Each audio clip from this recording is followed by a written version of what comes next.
left is a guy named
Hello, hello, hello. Welcome, everyone. Welcome, one, welcome all to the Shakespeare Show. I'm so happy to see all of my friends here, all of the wonderful people that support me and talk to me. Hello, Omega Star. Oh, I like, so, speaking about the Cookie Monster emote, I have a friend who literally loves like Cookie Monster stuff, right? And as soon as I got a chance to get a Cookie Monster emote, like I was like, I need to tell her. I need to tell her. Hello, good for Gabby, Sasha. Doing homework, so I have to lurk. Okay, no worries, no worries.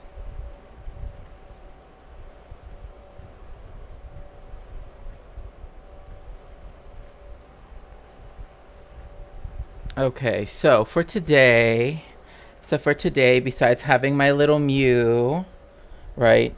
So there's actually a particular reason why like Mew is one of my favorite Pokemon, and it's also because my first puppy, like my eldest puppy, looks just like Mew. So that's why I'm always like, I'm such a Mew fan. Okay, so for today, what do we have for today for our content? For our content, we're going to be talking about the fact that this, like, this, okay, it's actually going to be a debate, right? But we're not gonna watch it. We're gonna watch it through Owen Morgan, otherwise known as Telltale Atheist, because the fact that even he's like, I can't believe I'm agreeing with Alan Dershowitz. Now, y'all know me. I am no fan of the Dersh, right? Or as I prefer to call him, the Schritz, right? No, I refuse. But like, even on this level, I'm just like, but like when he comes out and he's all like, "Are you gonna teach when the Bible talks about this?" And I'm like, okay, Alan, this is the one time. This is, I'm giving you a hall pass. This one time. This one time. You know what I mean? Yeah, the Dershits. I just can't. Like, I actually remember like there was a point when, again, like when I was living in Mexico, like when I was living in Mexico, I like the two things that I thought, kind of to, like the things that are kind of seen as a way to escape poverty, right? Is like become a lawyer or become a doctor, right? Well, for me, I wanted to be both, right? And also a professor, like I wanted to do all the things. Um, And so, like, just knowing, and I do know, like, constitutional law to some extent, Mexican constitutional law and civil law in Mexico. But, regardless, that's not the point here. Just like Alan is just so, and then we're gonna talk about ancient texts that are fake that people think Professor Doctor um attorney at law.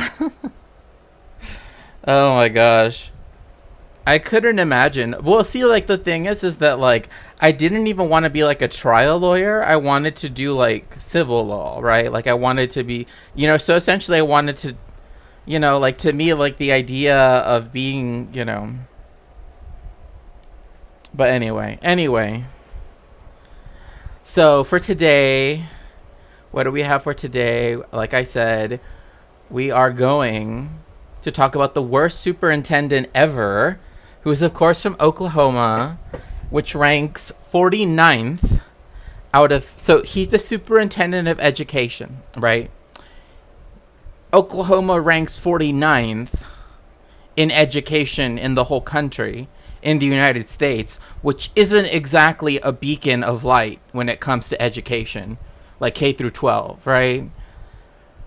But one thing that people seem to have forgotten is that this dude, right, this superintendent, is also helped by, because people seem to have forgotten this, but remember Chaya Raichik, the Libs of TikTok lady, right? Yeah, they're going for 51st at this point. You know what I mean? Like, Like they're like, oh, we're trying to go for 60th at this place. You know what I mean? They think that the higher the number, the higher the score. So Chaya, right? Because that's actually how you do pronounce the name Chaya. Is one... I'm not even gonna get into that. The last thing I need is her like stands coming in here. But she was given a position, remember, to work for this office. This has been something that no one's talked about in relation to this dude. Like, he didn't just like think this up out of midair, right? No, this is part of the plan. Like in Louisiana, in Texas, and now in Oklahoma, right? 3 contiguous states, right? Which are all trying to, like, essentially force everybody to have to like attend chapel and listen to the Bible, which I'm not a fan of, right? And I say this as someone who used to be, right? Like I used to be a Hasidic Jew, right? Like I used to be a Hasidim, right? I used to do this every day. Like all I did was study Torah every single day, from when I woke up in the morning, right? And I ate my little like pre-breakfast, so that way before I did my davening, and then studied Torah all day long up until my Riv late at night, right? And if we had tishes even into the early morning, it did not matter, right? Like because I know, because I've studied it, I'm like, yeah, I used to be Hasidic. I mean, I still have my clothing. I just don't really like to put it on. It's not something like the last time I put it on was thankfully for a joyous occasion, but like it feels kind of weird, right, to put that stuff on. Yeah, I was Hasidic. I mean, you know what I mean? Like what some people would call ultra orthodox. And I wasn't happy, right? That's why I left. In fact, like I often tell people, my story of leaving, hello, Fenefa, welcome in, was literally of me not telling anybody that I was going to leave, right? I already had bought my plane ticket, everything on the side. And one day, I had all my stuff. I had been literally... Wait, here, let me turn off the music. I feel like the music kind of doesn't fit the subject. I literally had everything in my, like, so when you're at yeshiva, right, there's, like, it's all dudes, right? Ostensibly speaking, right? So you have, like, roommates, right? And they're also, I mean, I had everything, right? Like, I had the beard, I had the hat, I had, everything, right? But I literally, yeshiva was the most depressing point in my life. Like, I can honestly say I don't think I've ever cried so much. I never felt so alone like when I was in yeshiva. Like, that's why, like, I am still a rabbi. But obviously, and I still am thankful for the education that I got. But, for weeks in advance, I was already preparing, right? Washing my clothes in the shower, literally, because I didn't want people to notice, right? So then that way, as soon as I could, hello, Omega Star. Oh wait, I already told you hello. You're just testing out all the emotes. I see. So that way, one early morning before anybody was up, I called an Uber to take me to the airport. And that was it. That was it. I couldn't be there anymore. And I just had to leave. And it was a very sad day. Like, where was this? This was in New York. It's one of the top, I went to like a top yeshiva, really hard to get into, only the top Torah scholars, blah, blah, blah. It's so gender segregated, right? That even all of the workers have to be men, right? Like, there can be no women on the campus ever. And thank you, Mono. And so I just left. That I don't know why I decided to, go on into this story. But because I was talking about Chaya. Because Chaya comes from the modern Orthodox community of LA, right? Oh, thank you so much. I love you all too. You guys are so sweet. And I don't regret it. You know what I mean? Like, my life, I have only been happier ever since, right? I like, again, I'm happy and I'm proud of the fact that I'm a rabbi, that I made it into, one of the top yeshivas, right? Like the Harvard, quote unquote, whatever you want to call it. That I became a rabbi, everything, all that stuff, right? Because I'll never forget my first day and the disappointment every day that I felt every day after that. Because I was in the Zal, which was the study room, right? And I was in a room surrounded by all the books with all the Jewish knowledge, right? All of it.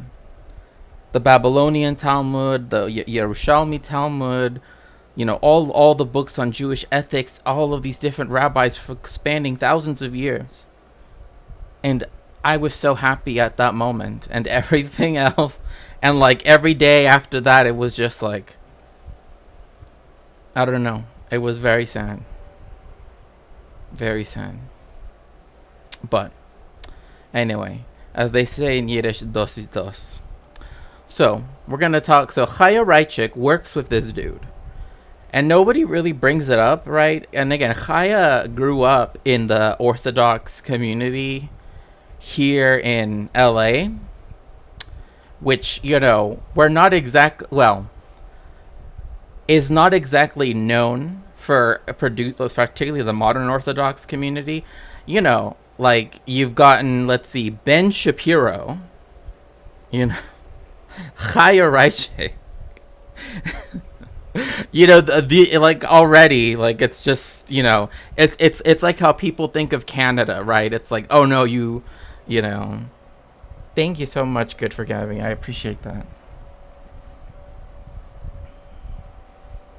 Oh boy, as an Angelino, I apologize. Oh my goodness gracious, I got a contribution. Oh my goodness, thank you so much, Omega Star, for the $5 towards Porous Borders. Oh my goodness, thank you. Can I just quickly give a little spiel about this book? So, a lot of people, because of the rhetoric around the border, right? Thank you again so much, Omega Star. Like, truly, like, every single book, every single, like, I mean, I almost feel like,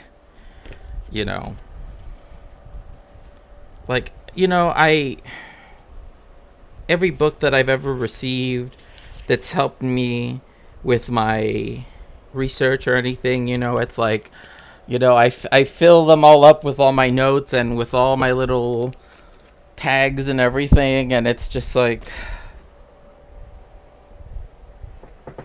the fact that people are kind enough to support me in this particular way, it's just, it means a lot. It really does.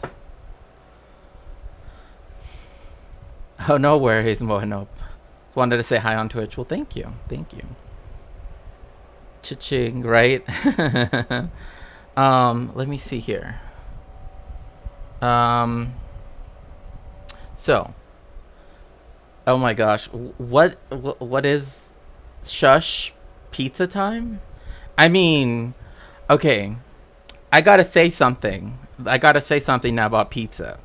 Okay.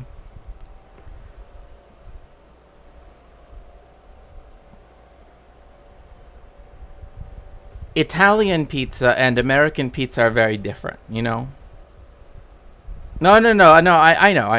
I mean, I could kind of tell that I'm like, not in on the joke, right? Hello, Bad Lefty. Welcome in.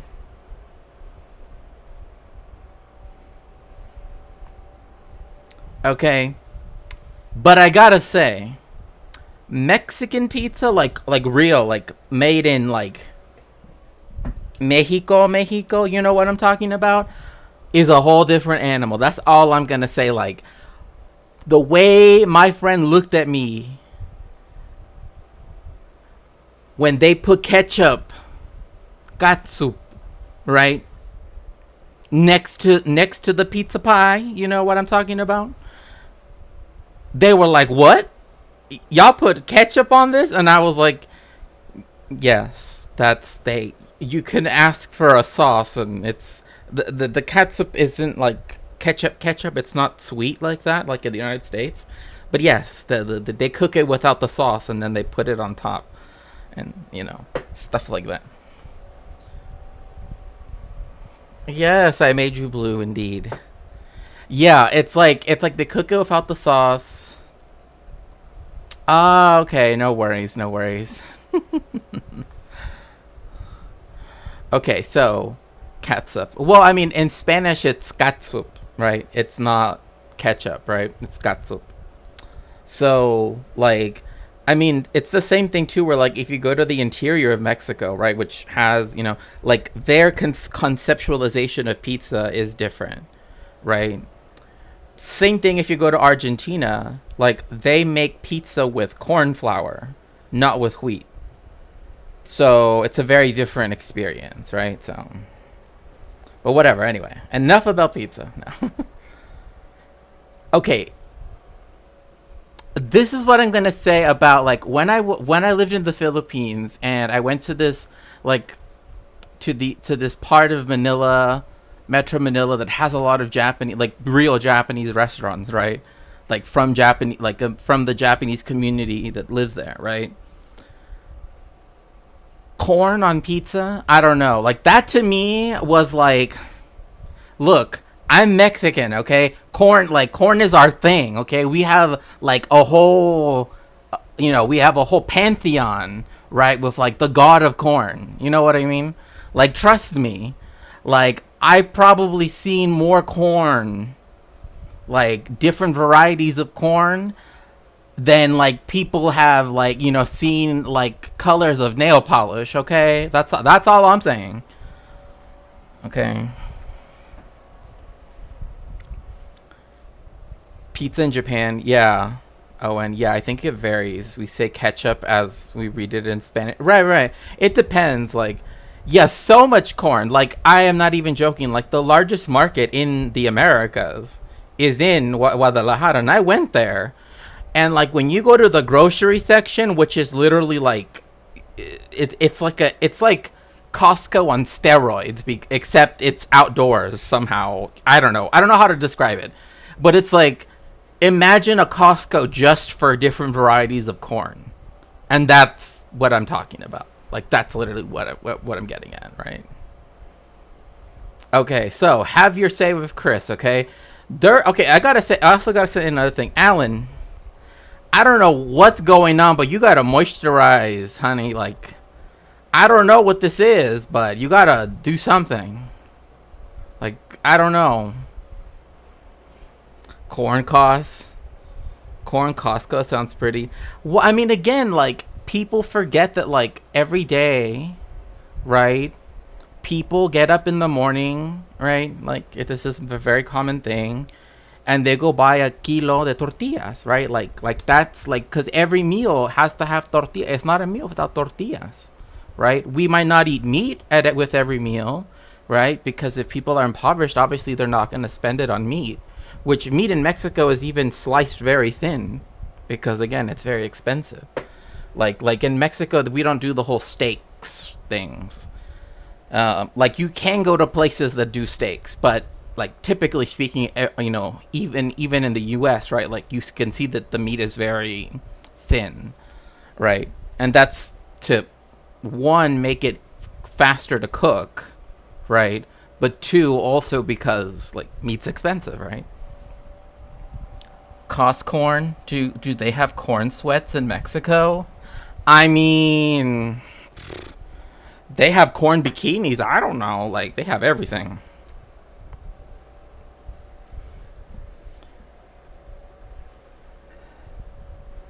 I really need to go places and learn languages. Hello, Thomas Jerome. Welcome in. Welcome in. It's good to see you. Okay, so we're gonna start talking about this superintendent, but like, Alan, all I gotta say is you gotta put on some Nivea cream or something, some Neutrogena, something. Like, I don't know. Ryan Walters. On the right is Alan Dershowitz. He was Jeffrey Epstein's lawyer. Yeah, seriously, Jeffrey Epstein's lawyer. I know. What kind of a scumbag would take that job? This kind of scumbag. Anyway, Ryan Walters is about to argue with Alan Dershowitz that it's a good thing to have Bibles in classrooms that you use to teach children with. going to listen to this argument with Chris Cuomo in the middle. I thought Chris Cuomo was like okay, but he's turning out to be a scumbag in his own right. But we'll get there. First, I want to listen to Ryan Walters' announcement that he's going to put Bibles in every classroom. Before we listen, I just want to say sometimes things look bleak. I don't want you to get down about this, okay? It feels like we're taking like 10 steps back, and maybe we are, but we always take more steps forward. There we go. Always. Look at where we are compared to where we were in the 50s or the 60s when we were drinking from blacks and whites only water fountains. It's not the same. We are in a better place today than we were back then. People are desperate to bring us back to where we were previously, but the moral arc of the universe bends toward justice because we're bending it that way. But don't get too down about this. But let's listen to what Ryan Walters had to say. Look, there is one thing I have to say about Owen, and look, and it's not a bad thing, right? Like, it's not a bad thing, but this emphasis on liberalism and liberal idealism sometimes is like, you know what I mean? It's like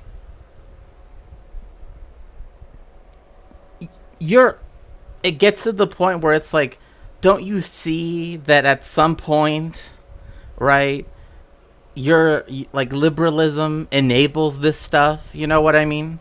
Like fascists, for example, will use, right, whatever tools are available in liberalism to get them to where then they can run roughshod over,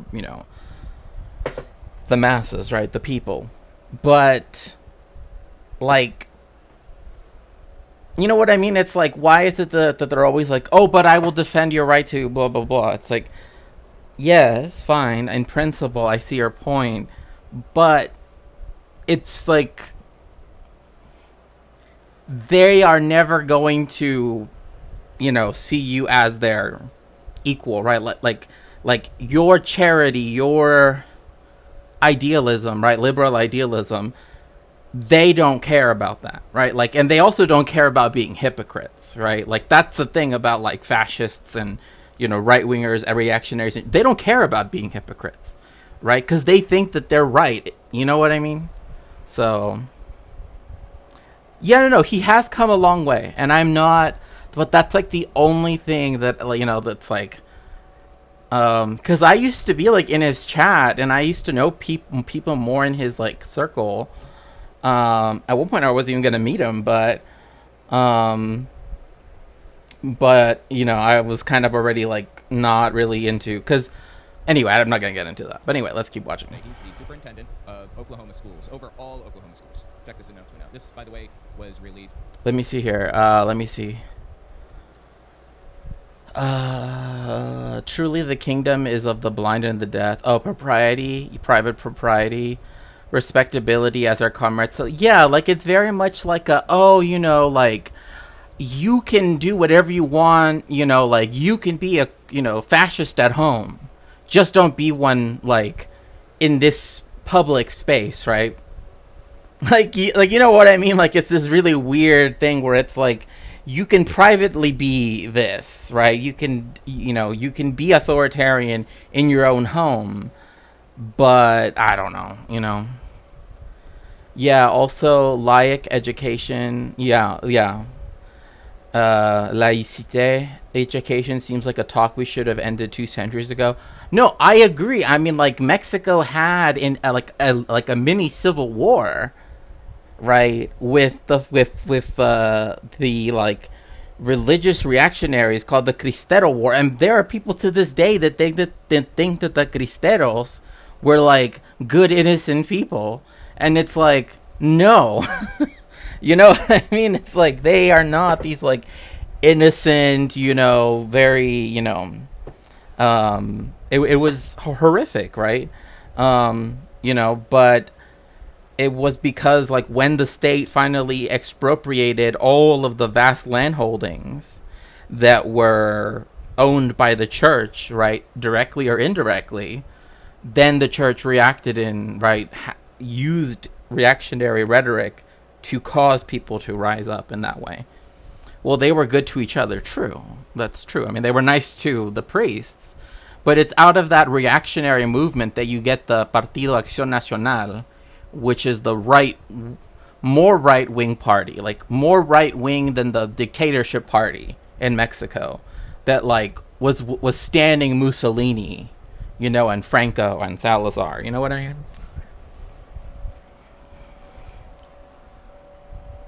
they will take your kindness as, yeah, well, yeah. No, but you're right, Bad Lefty. Like, they don't subscribe to liberal idealism, right? They don't, like, that's the problem. And like being kind and all of that stuff is not really is not going to well, anyway, let's get on with the June 27th, 2024. We're going to make an important announcement today regarding the Bible and the Ten Commandments. My staff has been looking at Oklahoma statute. We've been looking at Oklahoma academic standards. And it's crystal clear to us that in the Oklahoma academic standards, under Title 70, multiple occasions, the Bible is a necessary historical document to teach our I'm sorry? kids about the history of this country. To have a Wait a second. Then there's os canudos no Brasil. Sim, mas isso é uma coisa diferente, eu penso. A verdade é que as coisas na igreja e tudo isso, it's a whole different, ball game. But yes, I do understand what you're saying with that, for sure. So, one, how does the Bible teach you about the history of the United States? Para defesa do imperador. Ah, sim, mãe. Sim.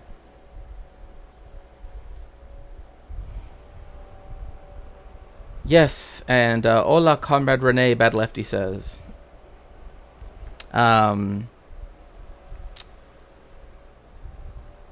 Yeah, we were porch explaining. Porch explaining.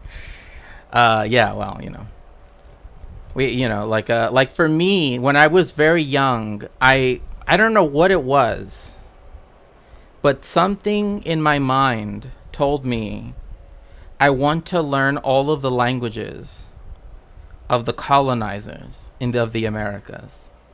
Like, I want to be able to walk in my mind, again, as a child.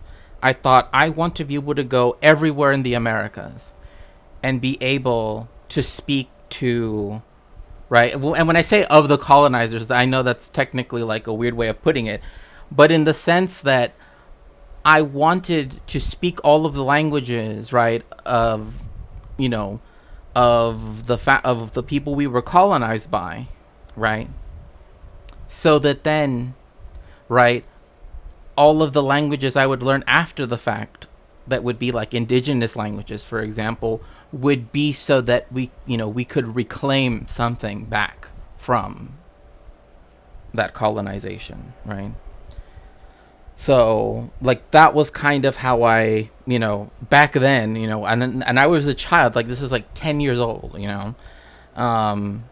like these ideas, right, of, it's like the Irish and the English, right? It's like Irish literature in English is by far some of the most well-respected, writers in the world, right? Are Irishmen, Irish people that write in English, but learning Gaelic, right? Well, it's because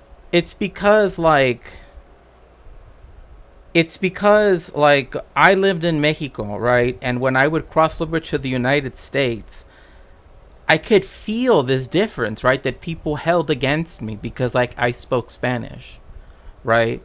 And then when I met people that were from the like the DRC, right? The Congo, etc., whatever, like, and that they were also held in this weird contempt because we came from colonized countries, imperialized countries, and we had our languages, right, that were, instilled upon our nations, right? I immediately thought, like, hey, for me, the idea of being able to go to anywhere in the Americas and be able to talk to people, be able to hear their stories and all of that stuff back when I was a kid. Because I always wanted to be a historian, a professor, and I always liked the idea of visiting places like Haiti, Cuba, you know, the Dominican Republic, right? And but also places like Bolivia, right? Places like the interior of Brazil, right? The, you know, the Amazon side of Peru, etc., right? So, you know, things like that, like so that's why I thought I'll teach myself French, I'll teach myself Portuguese, I'll teach myself, you know, whatever. And then I want to learn Nahuatl, right? Really well. Then I want to learn, you know, this. Then I want to learn that, right? And so, like, it became a way to have access to one, archives, right? Later on in life, right? Because unfortunately, colonialist archives are in the colonial languages, right? So, and I also had to learn Latin, so, you know, there's that too. But regardless.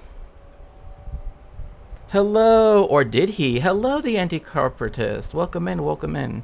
Sorry, I don't mean to learn to just keep rambling, but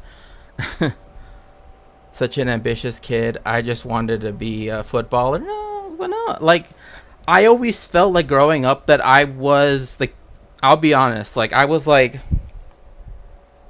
is there something wrong with me? You know what I mean? Like, I don't want to, like, you know, induce, you know, lurkers in the chat that are going to be like, yeah, there actually is.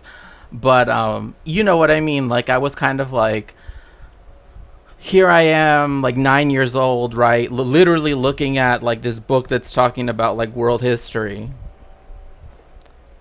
And I remember like in middle school, I was reading Les Confessions de Jean-Jacques Rousseau in the original in French. And I just thought, like, you know, other people around me don't do this, you know? And I kind of began to feel this kind of like, you know what I mean? Like, I don't know how else to explain it, but it's like this feeling. We barely speak the language according to the Real Academia Española, but we speak the most beautiful poetry, right? The most, well, I mean, literally, like, one of my friends is like a big Pablo. I actually, you know what? It's funny. I know. I actually have a signed book by Pablo Neruda. I actually have a signed copy of a book by Pablo. So, like, you know what I mean? Like, trust me, like, you know, I like, books are very important in my life, and they always have been. And I remember, oh, Gabriela Mistral. Oh, yeah. I mean, I know people that are like, her work is their life's work, right? Like, in terms of like looking at her historical, you know, stuff and like her life and everything. Let's see here. Well, Nahuatl and Aymara. Yeah, I mean, she's done moving. Yes, let's go, Miss Anita Bump. Yes. I'm so glad to hear that. Yes, of course, there's something wrong with you. You weren't prepared for British. Oh my God. You. Okay. Pablo de Roca. Yeah. Yeah, no, for sure. And that's only sounded right. I mean, it's the same thing. Like, there are so many Mexican authors that like are never brought up, like, ever. Like Gamio. Like, he literally wrote Forjando la Patria, right? And it's like, bro, if you ever want to read a book that's like hyper nationalist AF, you should read that book. Or El Ulises Criollo by Jose Vasconcelos, who wrote the book The Cosmic Race, which it's exactly what you think it is.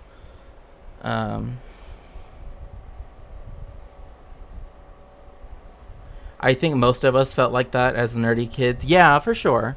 For sure. I mean, another thing too was, remember, like, you're all wholesome AF. Yeah, that's true. You guys are.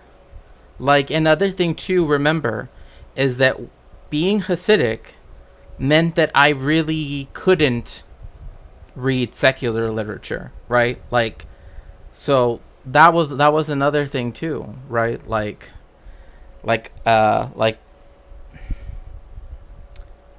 so like when I was able to get access to libraries, and at one point in my life I would go to 3 libraries a day. Like, in fact, I would get picked up from the second one and then be taken to the third one to wait for my parents to get off work. No listening to Lady Gaga. No, I didn't. I didn't get internet and I didn't get a phone until I started college. So how do you reconcile the idea? I mean, I wouldn't. Well, for one, I don't. If you are insinuating that I am one, I don't think I am one. But in terms of egalitarianism and community, it's that we all have to, with all of our strengths and all of our passions and all of our interests, we have to give as much as we can. I mean, that's the whole point. As socialists, right? Like educators, I know people who are wonderful professors, right? But that don't get work because it's not, it doesn't make the university profit to give them an actual professorship, right? So instead, they not really. No. I again,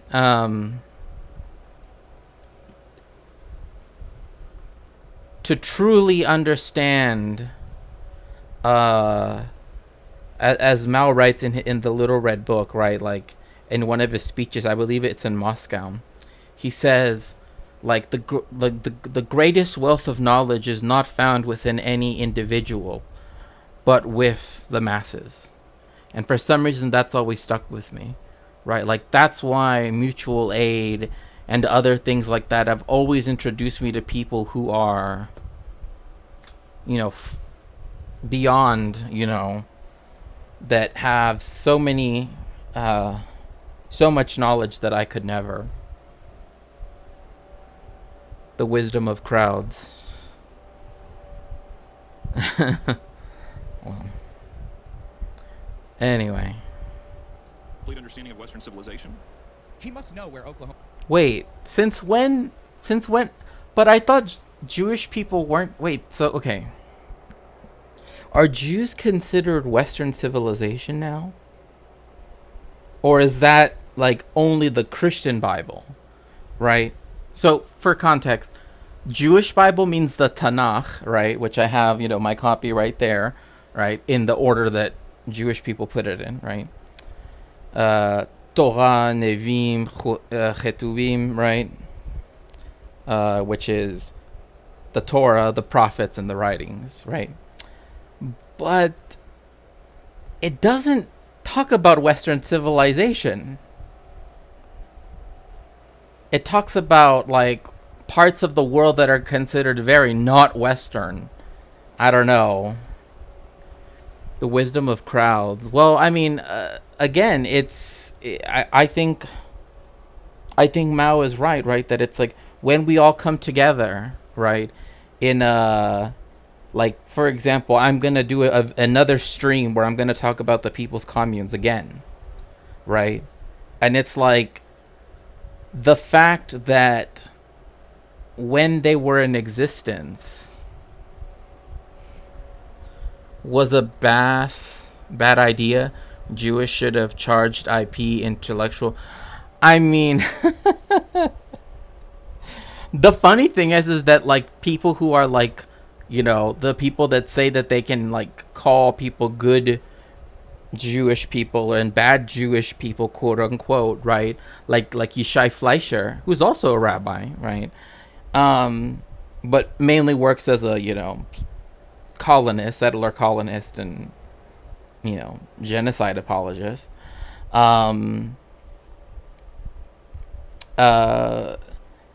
Like, he's more than willing to. I mean, he's what there is a term that I use to describe people like Ben Shapiro, but also, like, because remember, this is, like, the only personal bit I will ever, like, I know the Shapiro family, right? And I know how fucking racist they are. I'll put it like that. I know just how racist they are, because they are willing to be racist against Jewish people that aren't considered white. I'll just leave it at that. So anyway, came here to spread on YouTube. But yeah, no, like Yishai Fleischer would more than gladly give it all up to, like, he's what I call an evangelical Jew, right? Like, they are so tied to the fact that most Zionists in the world are evangelical Christians, right? That essentially everything about him starts to sound, and he starts to behave as though he were one in everything but the fact that he is Jewish, right? But anyway. That's just... I mean, they're rich, privileged, you know, Hollywood, you know, anyway. Ranks, right? In, like, education, he must recognize that Oklahoma is number 49, doesn't he? Who's the lowest? Is, like, Alabama, isn't it? I think it's Alabama is number 50. You are so bad. The only state that is winning at being terrible is Alabama, okay? You need to do something to fix this. And guess what? Putting the Bible in schools is going to make it worse. He must know that. He must, right? Oh, no, Dude, people like, left. Is he like an accelerationist? Like he's setting out to make this worse? To have a complete understanding of Western civilization, to have an understanding of the basis of our legal system, and it's frank. Wait, to have an understanding of our legal system? Wait, the American legal system is not based off the Bible. What are they even talking about? English common law had its start even before, like, the Normans, even before 1066. Like, that's just not even, like, I don't know. That just sounds wrong to me. But I don't know. I don't know what he's just like. I think it's because you swear. Oh, I mean, I guess.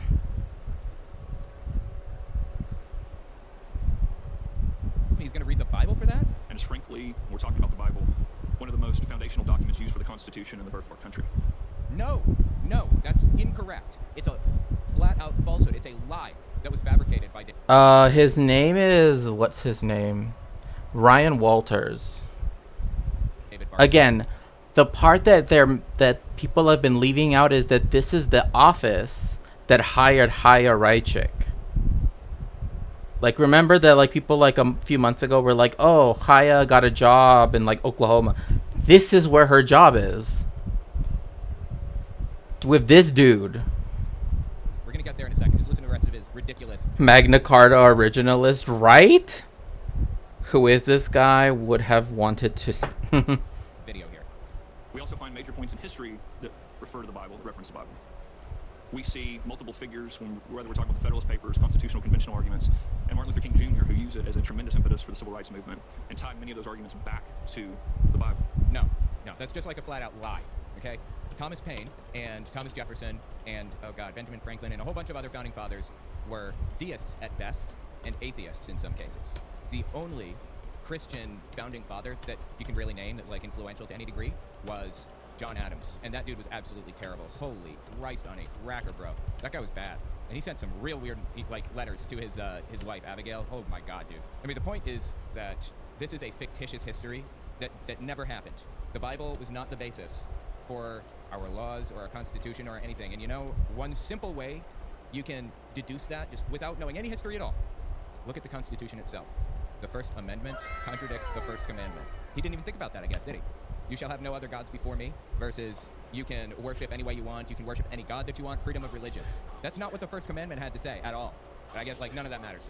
Quick interjection, this won't take long, I promise. I'd appreciate it if you watched to the end of the video, or at least a couple extra seconds, because YouTube bases its algorithm off of watch time. The more watch time a video... Also, because of the fact that Owen is, you know, a good guy. He's a good guy. I have no problem like, you know, having his, like, you know, him you know, doing his ad stuff, especially because it's about personal, like, you know, he does it in a personal way. I don't have a problem with that.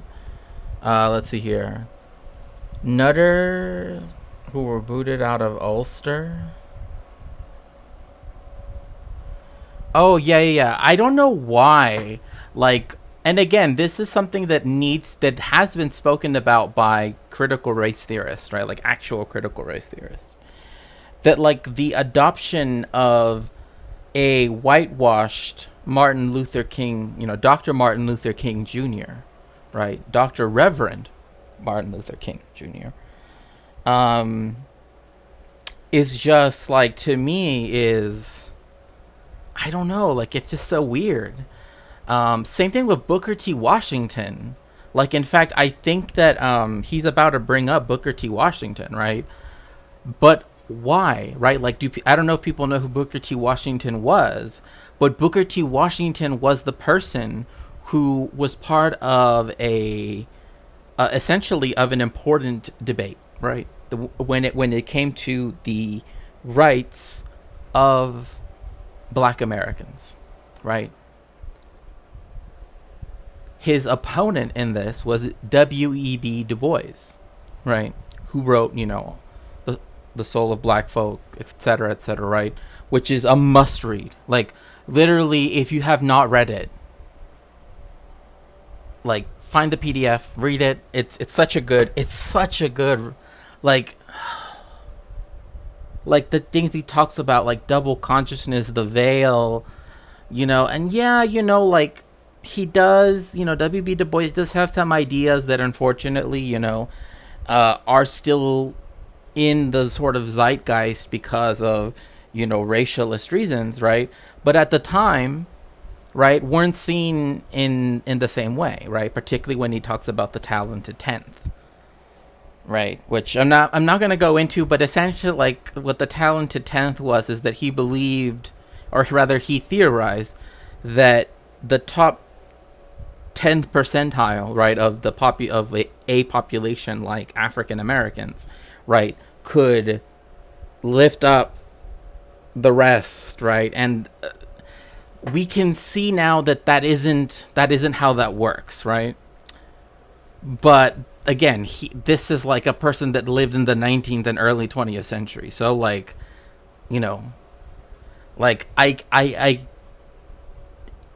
and one of the things is that I think he like overdid, like, dialectical reasoning on that, right? Like, well, if you have people that are super achievers, right, then, you know what I mean? Like, I don't want to get too in depth on that, because I don't think that's what we need to focus on at all.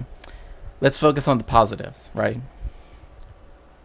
Booker T. Washington said, we don't need civil rights. That's what that was Booker T. Washington's from his book Up From Slavery, right? He wrote the book Up From Slavery, and there is a famous scene in the book that describes Booker T. Washington happening upon like he essentially catches a young black, you know, boy, essentially, right? Who's, like, sitting down in the shade of a shed or something like that. Like, I can't remember exactly, like, the full detail of that, but it's irrelevant. And that he sees him reading a French grammar. And that he says that was the saddest thing I've ever seen, because, like, essentially he said it was worthless for him to be learning French, right? And W.E.B. Du Bois rightfully said, no, that's wrong. Like, Booker T. Washington said, we don't need civil rights. We just need jobs. Like, as long as you give us jobs, as long as you give us economic opportunities, right, that will benefit us over the long run. Booker T. Washington said, no. People were just emancipated. Jobs do not make up for the 300 years of enslavement. There needs to be civil rights being given to, black Americans. And Booker T. Washington said we shouldn't do that. We should not be, we shouldn't care if there are black members of Congress or if there are, white supremacists, but he's a way cool dude. He destroys all the MAGA preachers in his own way. Who is that? Oh, you mean Owen. Are there debates published? Yes. The book Up From Slavery, and then the Soul of Black Folk. It would be the response. If he was around today, they'd hate him and call him a filthy commie. Well, I mean, look. W.E.B. Du Bois was a communist. He was the first black person to ever get a PhD at Harvard. Okay? And then he went to go study sociology in Germany. Okay? And he was a committed Marxist, right? Like he was a committed Marxist. Right? That's why he said no. We cannot just settle for jobs, because jobs, again, like even from a Marxist understanding, we know that, unemployment is part of the capitalist system, right? The reserve army of labor, right? To keep. And so he said, why should we settle for jobs when we have earned these rights? You know what I mean? Like on many levels, morally, etc., right? And so that is kind of the dispute. But it is interesting, though, that of the two figures that are not mentioned by Ryan, the superintendent, is not Malcolm X, which is typical. Like that's because he's more contemporary, and especially because he was Muslim, etc. Right? Like because there are so many layers of otherness, right? That they associate with Malcolm X. They're more likely to, not include him. But the fact that they choose Booker T. Washington and not W.E.B. Du Bois for the example is picking like him choosing Booker T. Washington says a lot about what he thinks the correct action is, right? Well, Nietzsche said that when the rich mention the Bible, it's to oppress, and when it's the poor, it's revolution. Much love by Tarantino. Which leads us back to disproving the singularity of genius. He was the first Bill Cosby. I have to go to the store. Okay, no worries, BKK. See you soon. Good luck shopping. Exploitation. Stick means carrot. Sounds like BT Washington's argument is used to this day by people like Trump as a response to injustice. Right, it is. Right? Like, oh, well, like all people need are jobs, and that will solve everything. No. If you do not address the structural problems, right, this is what led to the violence that people saw later on, right? Let alone what happened in Tulsa, right? Which, again, was completely uncalled for, right? It was already a segregated community. They already were doing their own thing, right? Black Wall Street. They still burned it down, right? That's the problem. That's the problem with that.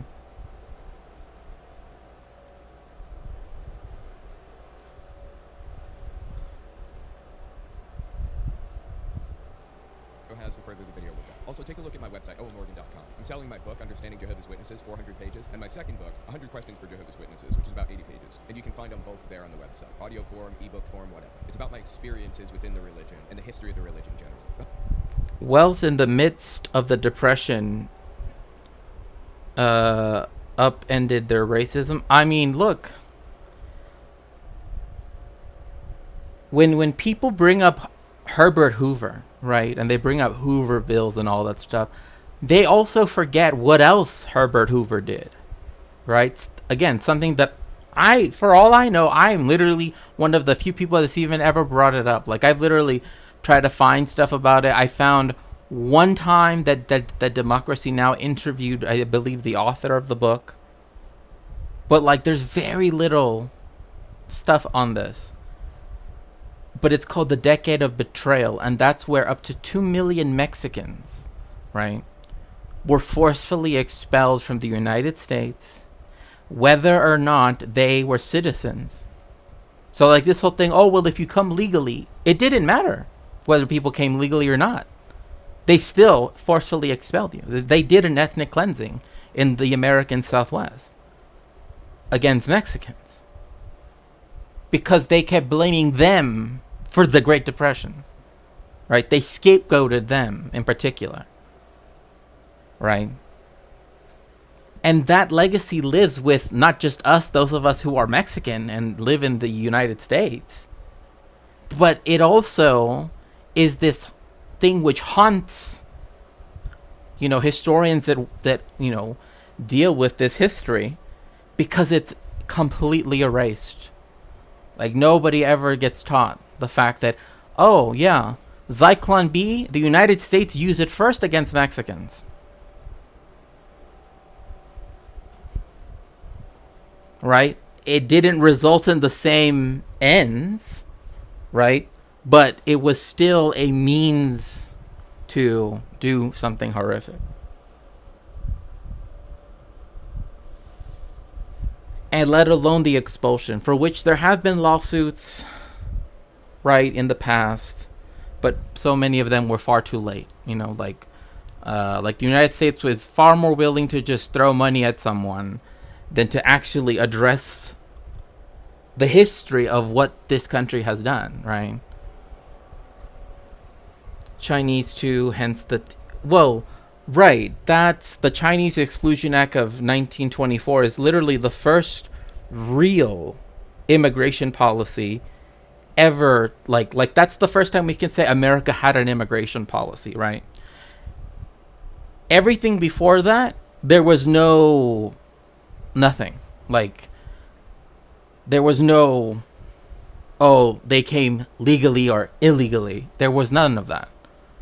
It didn't exist. In fact, the founding fathers didn't believe in passports and, hard borders, because one of the things about liberalism, right, in its classical form, is consent of the governed, right?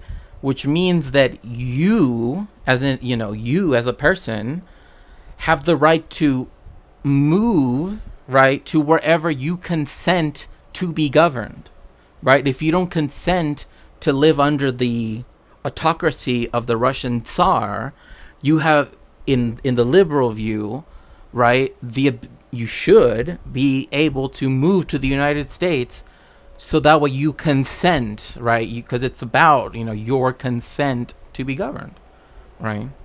Yeah, it's true. It's true. Why do you think all these random people from all over the world just like showed up in the early United States?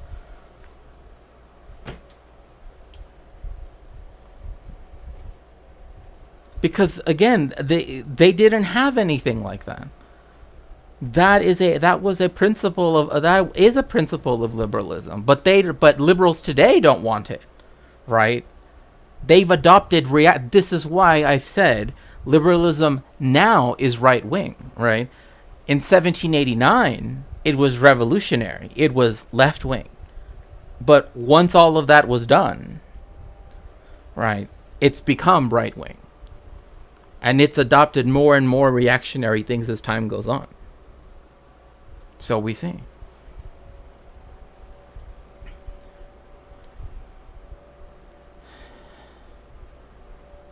Despite the no things, wanting to limit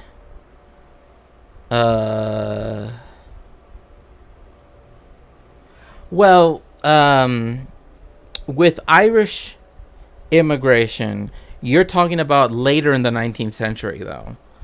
I'm talking about, like, at the time when you had the Triple Crown, right? Which, it's funny that it's called the Triple Crown because remember, the crowns did not unite until the Acts of Union in 1707, right? which is also which is 100 years after the first settlement, right? The first English settler colony at Jamestown is founded. So it's not until a century later that Scotland and England are and Ireland are considered one political unit, right? Yeah, and then 1845, yeah, and then all of that other stuff, yeah,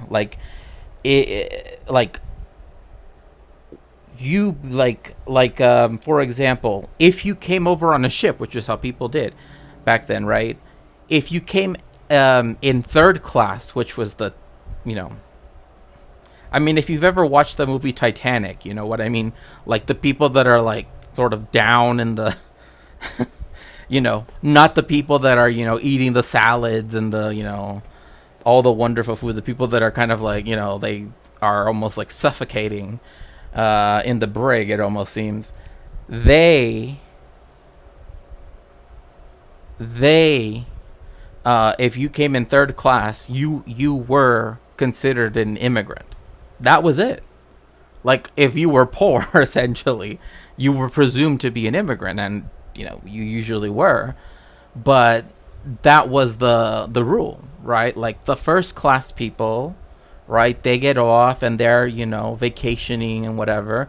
Third class, you get sent to Immigration and Naturalization Services, right? And this is where you begin to have people change their names. This is where you get slurs started, right? Because I already explained how the word first, when Jewish immigrants came to America, they didn't want to put an X because they saw it as a cross, right? I mean, it technically is St. Andrew's cross if you do it like that. So they did it as a circle, and the Yiddish word for circle was keikel, right? And blah, blah, blah. I don't need to go. Anyway, you know what I mean? But like the history of immigration to the United States is a very different thing, right? When you go earlier in the 19th century, like literally, I mean, remember, like, John Adams was not a native English speaker. He grew up in a Dutch home. You know what I mean? Like people often forget that. No, pardon me. Not. What am I talking about? Martin van Buren, right? Martin van Buren was born and raised in a Dutch only speaking house. He did not speak English as his first language, and yet he became president. So, yes, please make sure to join my Rainbow Count, my below decks. Yeah, exactly. Considered white. The Overton window has shifted bigly. Yeah, 1 crown, 3 countries, right? As a free individual, you have the right to leave your once beloved right-wing streamer and jump ship to Shakespeare for $4.99 or free with Twitch Prime. Yes, that's very true. But after July 11th, it's going to go up to $5.99. So remember that. So try to get in while you still can. We are liberals, but we might not extend the franchise to non-subscribers. Oh my gosh. We'll see. It's interesting. It's interesting that you bring up the fact of whiteness, because the fact that here, let me move over to chatting for just a second, because remember, there were legal cases, some of which even went to the Supreme Court, that were about the fact that when the United States said that after, in the Treaty of Guadalupe Hidalgo, right, in Article 8 of it, right, it says that Mexican citizens who wish to continue residing in what is now the United States, right, the American Southwest, if they wish to stay after a year, right, they will be granted U.S. citizenship. The thing being, however, that citizenship at that point, before the 14th Amendment, was only based on race, right? There were no indigenous citizens of the United States. There were no black citizens of the United States. Only white people, right, as defined, right, legally, right, could be considered citizens. So when they did this, there were some people, right, who went to court to have their whiteness affirmed, right, because they were being, mistreated, right? Yay. Much like loitering without papers. Every day's a school day. Well, practically Sleepy Hollow. Oh my gosh. So, yeah, that's why, like, this idea that people have now of, like, immigration used to be everybody, like, waited in some line and, like, waited their turn. Like, that's not true. It's just not the case. 1924 is the first real immigration act that has any, like, national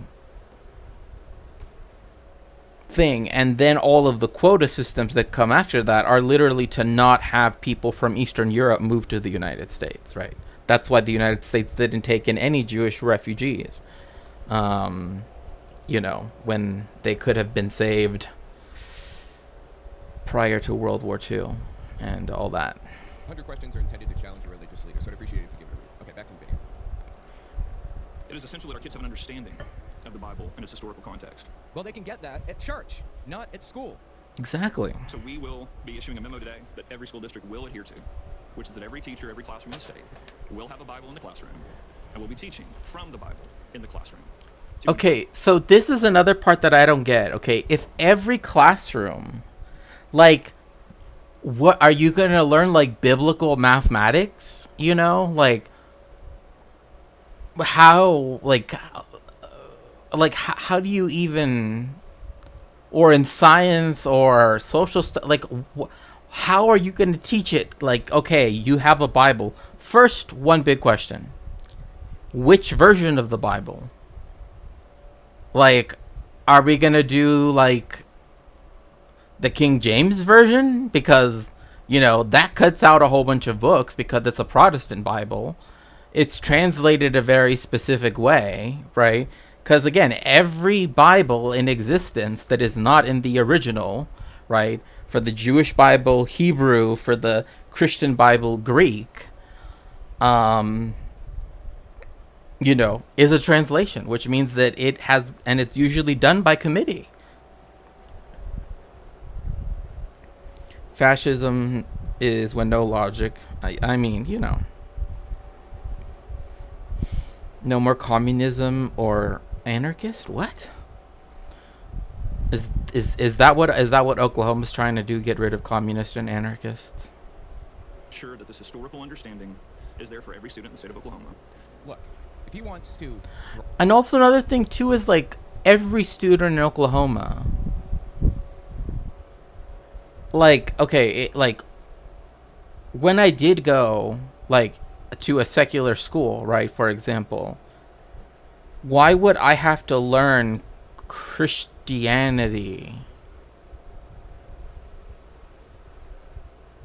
You know what I mean? Like, it doesn't make sense for me, right? Because I'm Jewish. It literally, like, it's not even a, like, oh, they reject. No, it's just like, that's its own thing. Like, you want it to be your own thing, don't you? I mean, that's the whole point. But then I also think of other people, like, one, if they were raised, in an agnostic, atheist, or secular home, right? Or are, and when I say religion, I do want to couch it in the fact that what people in the West call religion might not be how those systems view themselves, right? Like, they might not actually fit as neatly into that box. So, like, when people say Hinduism, that's so broad, but, Islam, etc., blah, blah, blah, like even other Abrahamic faiths, they don't have to learn any particular Abrahamic faith, right? But then it's like, okay, like then you have all the divisions between all the different Protestants, all the different, Catholics, the Uniate churches, right? Like the Byzantine Rite churches, the Mozarabic Rite churches. Then you have the Eastern Orthodox churches, right? Then you have like everybody else just like, how? They're going to bring people in stocks back? What? The hipster's dilemma. Yeah, eventually Nick Fuentes will get... Oh, well. I mean, I don't know about that, but King James, duh. I mean, I know, Anita. Like, I know it's always going to be the King James one because that's the one that people are used to hearing. You know what I mean? Like, and it's also because it's the one that's quoted, right? Like, by Shakespeare, by, by other famous writers, right, from, in the English language, right? Because, like, okay, as someone who has, to some extent, studied, like, the history of the Bible, right, and looked into its translations, there once was a translation that was done by, was it Wycliffe? Or was it in the Bishop's Bible? I can't remember, but it was before the King James Bible. The Latin American edition, right? Like, I mean, there's just so many things. Like, there's so many differences.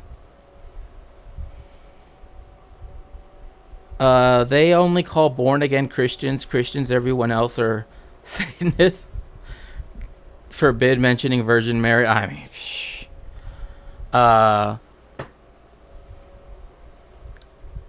there is a Bible translation that came out before, and it literally states, and it's meant to be funny. I hope I can come across. It literally says, "Throw your bread upon wet faces."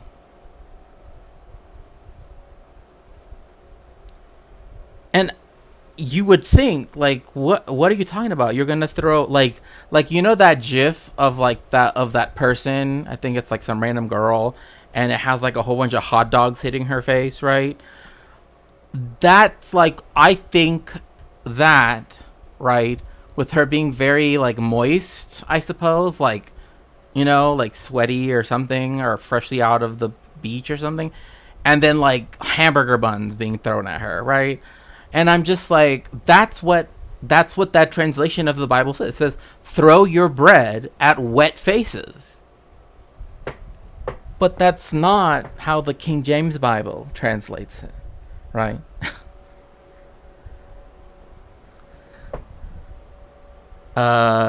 Claren was right. Shakespeare thinking, I can tie everything back to the Bible way better than... Oh my gosh. No, not at all. But in the King James version, it says, "Cast your bread upon the waters," right? Because in the Greek, right, there is this, like, the concept of water and it being a watery surface, right, is there, right? But when they translate it as "throw your bread at wet faces," not "cast your bread upon the waters." Like, you see the difference between those two translations? And that's just one verse. Bread, good for mopping up olive oil. Yeah, I mean, that's true, right? Like, again, like the Tanakh, right? Like the Torah, and I've said this many times before, right? That, like, the Jewish people, right? Like the people that became the Jewish people, right, were just another tribe of Canaan. I mean, oh God, what is it called? I can't remember what the text is called, but it's like, it literally has all the elements, like all of the like all of the Canaanite gods, right? Like it has all of them, right? And it's an older Canaanite, like it's inscribed in stone, right? And it's like you can read it, right? Because it's like a cycle. It's describing a cycle. And then you can see how it connects, right, through, right, like the Samaritan Torah, what is now the Masoretic text of the Torah, right? And, go back and see other texts, etc. Because again, it's been compiled over time, right? And like the story of like the Exodus, right? Like we know that it never happened, right? Like there was never like a whole nation of people that went to go live in Egypt just randomly like that. That were then enslaved, like the story. Which, you want to know something funny? If people know the story of Joseph and the Pharaoh's wife, it is taught very differently. Like when you're in yeshiva, it's not his cloak that she's grabbing. You got to take away the L and the A. She's not going after his cloak. She's holding on to his. Anyway, I'll leave it at that. Ammon, yeah. Allah, yeah.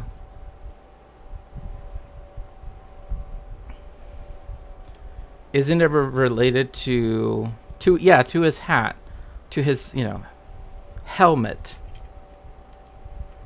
What Sutech was proud of? Isn't it a story related to Nineveh, the Egyptian? I'm not, off the top of my head, I don't know. Maybe her shirt. Yeah, maybe. Like when I was taught that story, and like I was taught that, and then I heard like Christians talking about it.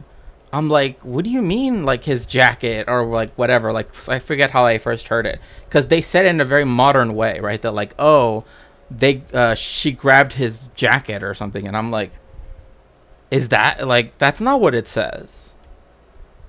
It says she was holding on to it. Like, like if you're wearing a cloak, you can just walk, keep walking, and who cares, right? Like if you don't want to get caught, he can't leave. Okay, like he can't leave. So there's obviously something else going on, right? She's not grabbing onto his cloak. Okay. Like, sorry to break it to you, but Nimue, I'm not sure. Draw a link to historical understanding in the Bible, then he can do that if it's actually factual. Like Martin Luther King Jr. really did quote from the Bible because he was a pastor. And if you want to Exactly. include those quotes or whatever in your lessons about Martin Luther King Jr., go nuts. Nobody's trying to stop you from doing that. That's not what he wants to do. Okay, this guy wants to preach the Bible in public schools. This is a step past just putting 10 commandments in classrooms. This is full-on indoctrination. Public schools are not Sunday schools. In accordance with Exactly. And that, you know what I always found funny too is that like Jewish people say Sunday school, like in America, but that's because we can't go to school, right? Like we can't work, right? What work, and this is actually interesting because this was one of the things I specialized in as a rabbi, was Shabbat laws. Are the 39 melachot, right? The 39 categories of things you cannot do on Shabbat, right? Like, for example, you cannot finish anything, right? So let's say you wouldn't, but let's say that there was a puzzle, right? Just as an example. You couldn't put the last puzzle piece because that would be considered, like, that would go against the rules, right? Against the laws of Shabbat, because then that would be you completing something. You can't tie your shoelaces because the rules against fastening, right? That's why a lot of people wear like slip-ons, right, for Shabbat. If you turn on a light, you can't turn it back off, right? So either you have someone, and please do not use the term that people think is used, because it's not actually used. Like, it literally can, like, an understanding neighbor would not ever be given such a title. Like, like someone that knows the rules, right, and knows, you know, that, you know, you can. But for example, like, let's say you accidentally turn off the light in the restroom, right? You can't turn it back on, so you have to ask your friend, right? So let's say that, like, Thomas, right, you know, accidentally turned off the light in the bathroom, and he had to get BCAT K, right, let's just say, to turn it on, right? This is an all-gender restroom, okay?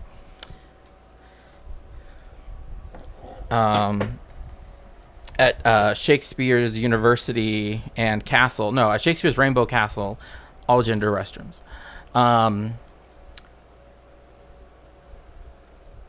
He couldn't tell her, right? He couldn't tell her specifically, turn on the light. You would have to say it in a way so that by her own volition, BCAT K would switch the light on, right? Like, oh, wouldn't it be nice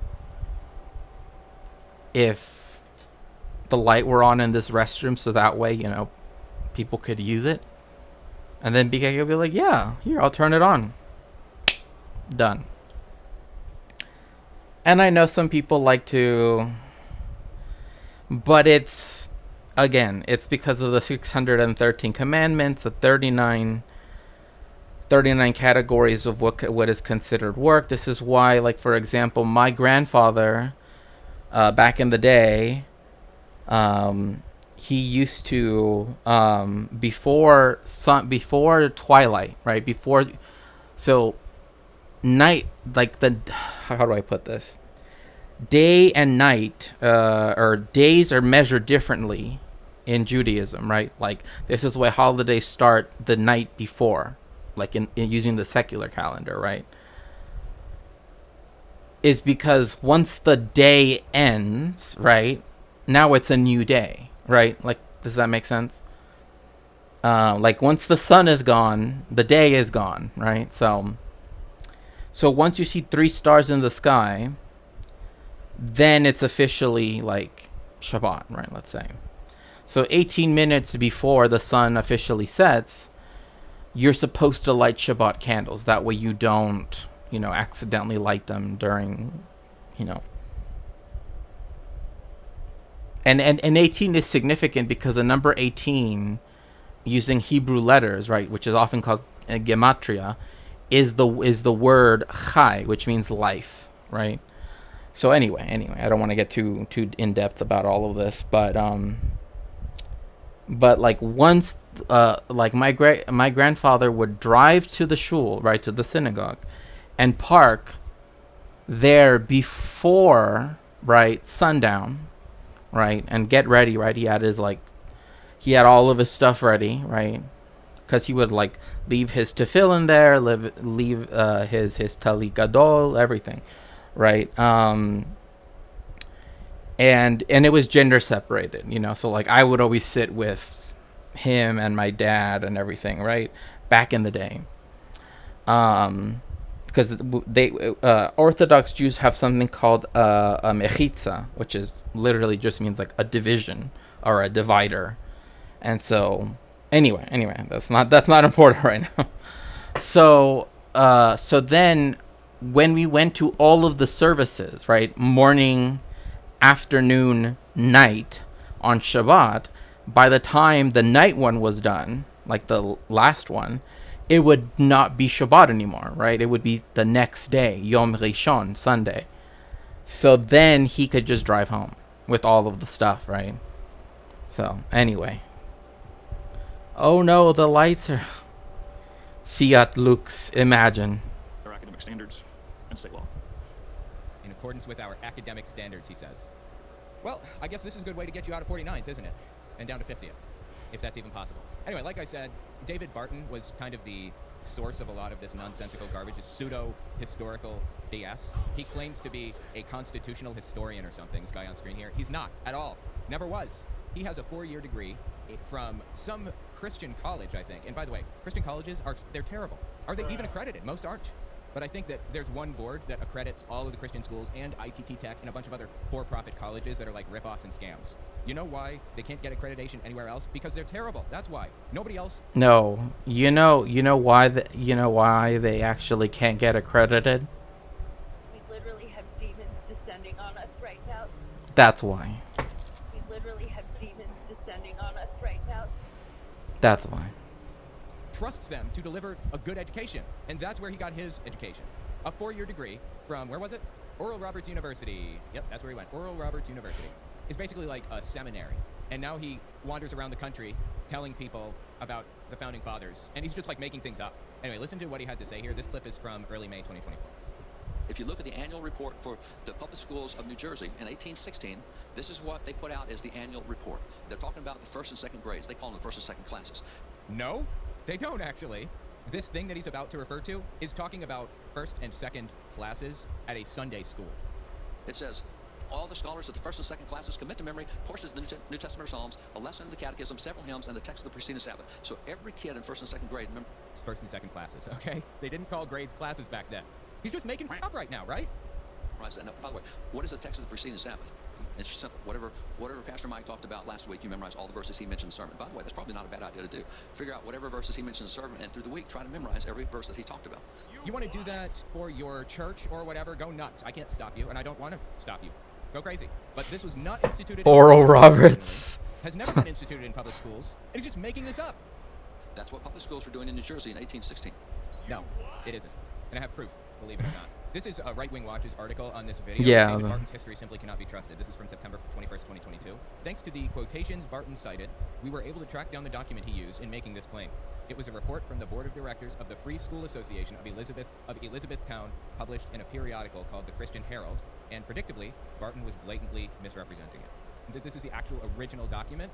I'm going to zoom in and scroll from top to bottom if anybody wants to, like, pause the video and read the whole thing, okay?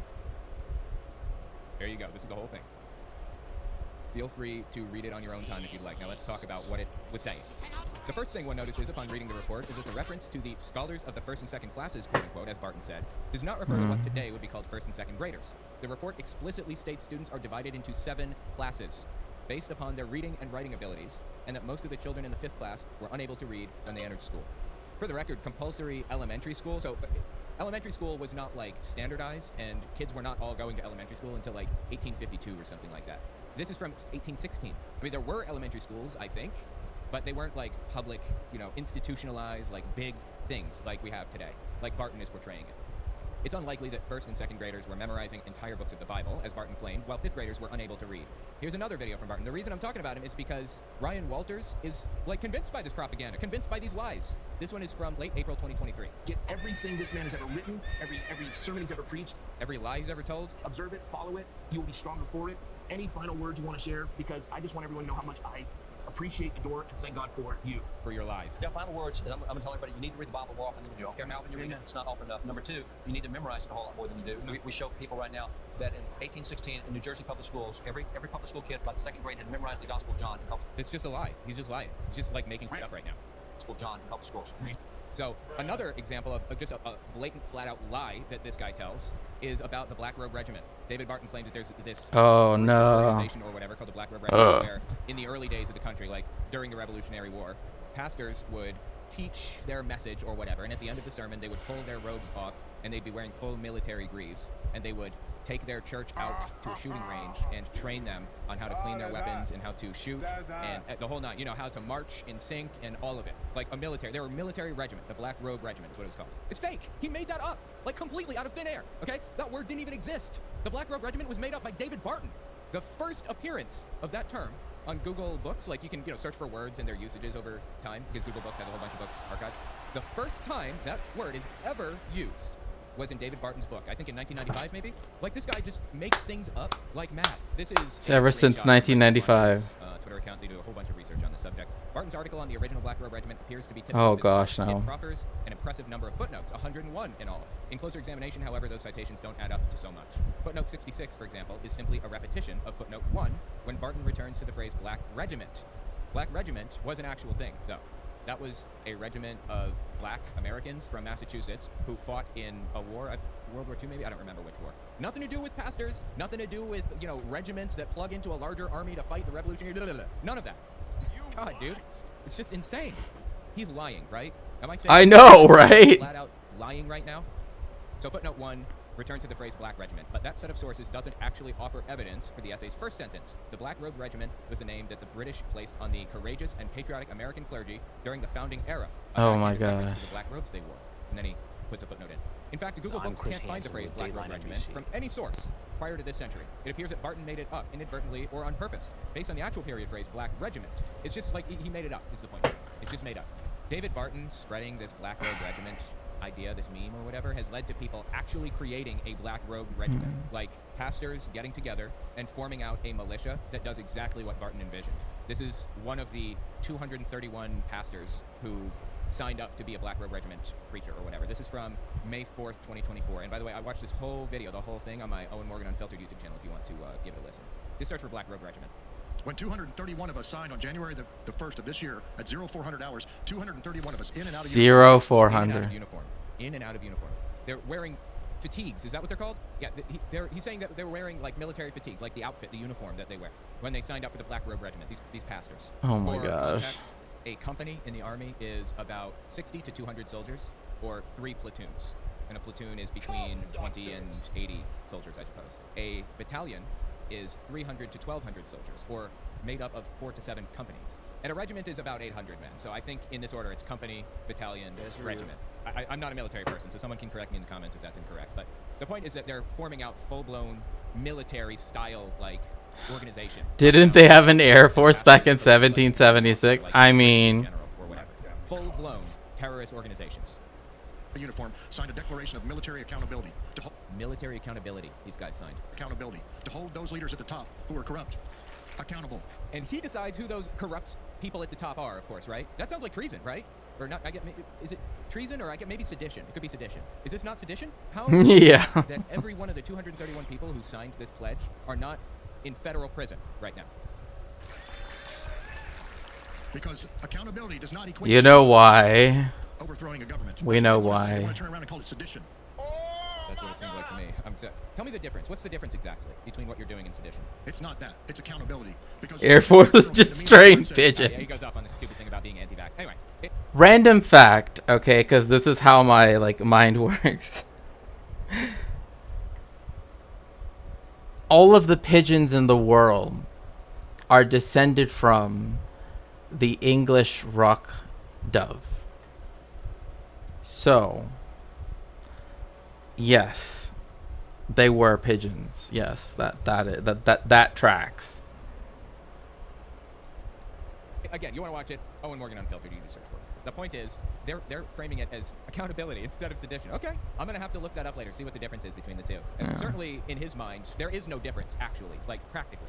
So yeah, David Barton has been the source of so many lies, it's ridiculous. And the lies that he tells lead to real-world consequences, like Ryan Walters forcing teachers to teach from the Bible in Oklahoma schools. Because this is almost certainly to be shot down in the courts. Whoa. Nearly guaranteed. But he has to be successful once. We have to be successful all the time. He can throw as many curveballs, as many bills or regulations or rules or whatever, or memos, as he wants at the wall. And one of them is probably going to stick. That's what he's waiting for. He's waiting for one to stick. Anyway, he goes on Chris. Oh my gosh. Just like the Cuomo brothers are just so... We were pigeons once and young. You need some Gregorian chant samples? I mean, I have, let's see, what do I have? I have...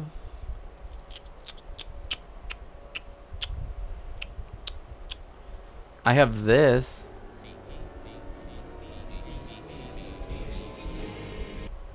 I have that. And then...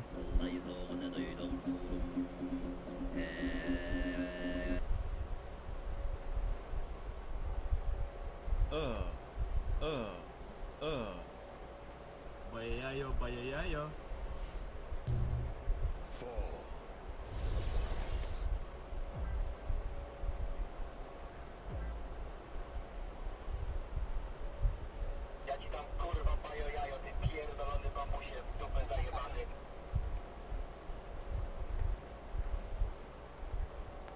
I mean, I don't know. I think they're okay. I mean, ah.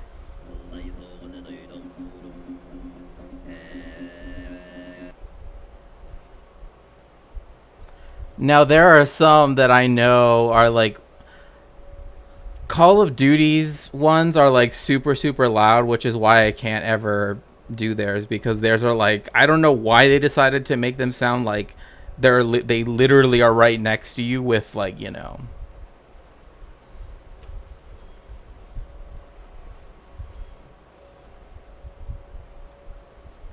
Cuomo to debate Alan Dershowitz. So Chris Cuomo used to be a Democratic news anchor or whatever. Yeah, that was. He's gone completely off the deep end. He's like this anti-vax. Hi, Maggie. Welcome in. It's so good to see you. These two guys on to debate each other, quote unquote, is bad enough. Why is Alan Dershowitz even in the public eye anymore? Dude defended Jeffrey Epstein, and I believe that there's tangible proof that he was involved in Jeffrey Epstein's. Okay, so people might remember that I sent Irene, right, NCC, some, you know, legal documents because, you know, well, every time, like when I found out about this, what Alan did for against federal prosecution, when I found out how he did his, to quote Norman Finkelstein's lawyer's trick, right, to get himself immunity, and also immunity for any potential, right, conspirator, right, of Jeffrey Epstein, which is determinate because of the word potential literally can mean anybody, right? It can literally mean anybody, because it doesn't state, oh, from this date to this date, from blah blah blah to these people. No, it has potential. So that means, oh my goodness gracious. Oh, hello. Thank you so much, Bundle of Richards. Thank you so much for the raid. I appreciate it. Welcome in, everybody. I am Shakespeare, a member of the Transcend TTV family, and you came in just as I was talking about the shady dealings of the Alan Dershowitz. But typically, I like to talk about history, Jewish and Latin American history in particular. But in this case, we have to talk about the Dersh, I suppose. Shakespeare's Tea House, yes. Yeah, no, for sure. Like, I literally have a tea box with tea in it. Like, yes. Yes. And yes, thank you again so much. If I could please have a... Oh, thank you so much for that, Looney Tunes. I appreciate that. So, the deal states, right, on page 5, I believe, that not only does any potential... Yes, thank you so much, Raiders. Please make sure to refresh so you get counted as a viewer. And welcome in. Make sure to get real cozy. We're just going to be talking about a lot of stuff. So, it also says that Alan Dershowitz, the lawyer, never gets to be federally prosecuted for any of the crimes related to in the federal District Court of Southern Florida. That's what it says in that deal. It's literally written, and it was approved. And Alan Dershowitz is the person that made those things come together in that way. Because that means that the legal team at the time gets to be the ones who determines who is a co-conspirator or not. But everybody that was named is also can never be charged in a federal court for any of the things which were alleged in that document. So, Le Douchey Dersh, I mean, yeah, what a creep. Creepiest of creeps.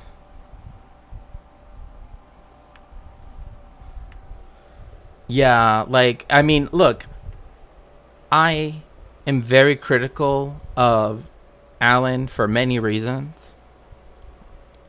One, he plagiarized Joan Peters, which is just like, why would you plagiarize Joan Peters' book? Like, it's such a horrible book. From time immemorial, Norman Finkelstein already, like, literally went on Democracy Now! And, like, went point by point. Like, he literally looked up all of his citations and was like, you plagiarized.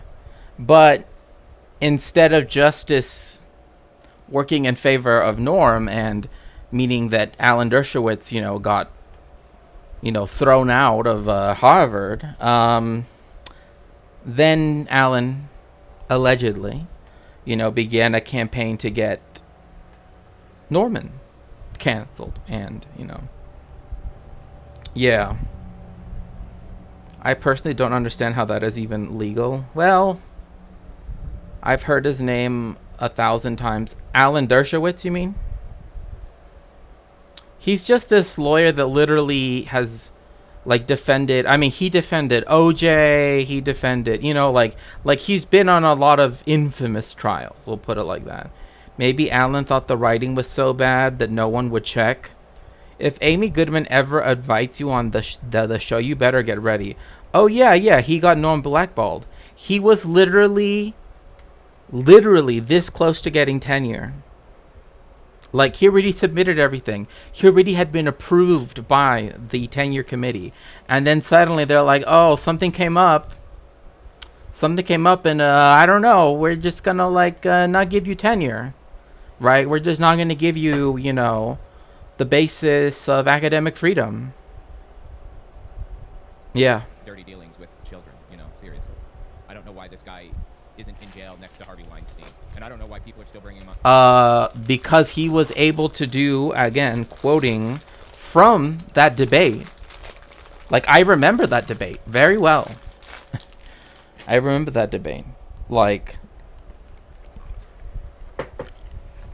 because that's where Norm says, lawyer's trick. A lawyer's trick against Alan. Because Alan tried to argue, well,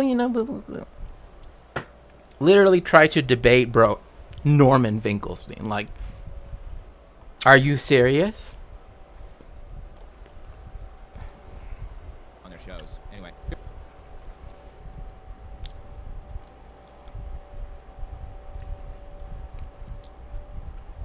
Well, Dershowitz got famous for representing O.J. Simpson originally. So they're about to debate, Ryan Walters and Alan Dershowitz, about whether this is a good idea. Dershowitz, everybody on screen here is like right-wing, and Walters and Dershowitz are right-wing extremists, nutcases. But Dershowitz is Jewish. So let's listen to the debate here. Let's bring in Ryan Walters. Wait, what? Okay, Owen, look, you're great.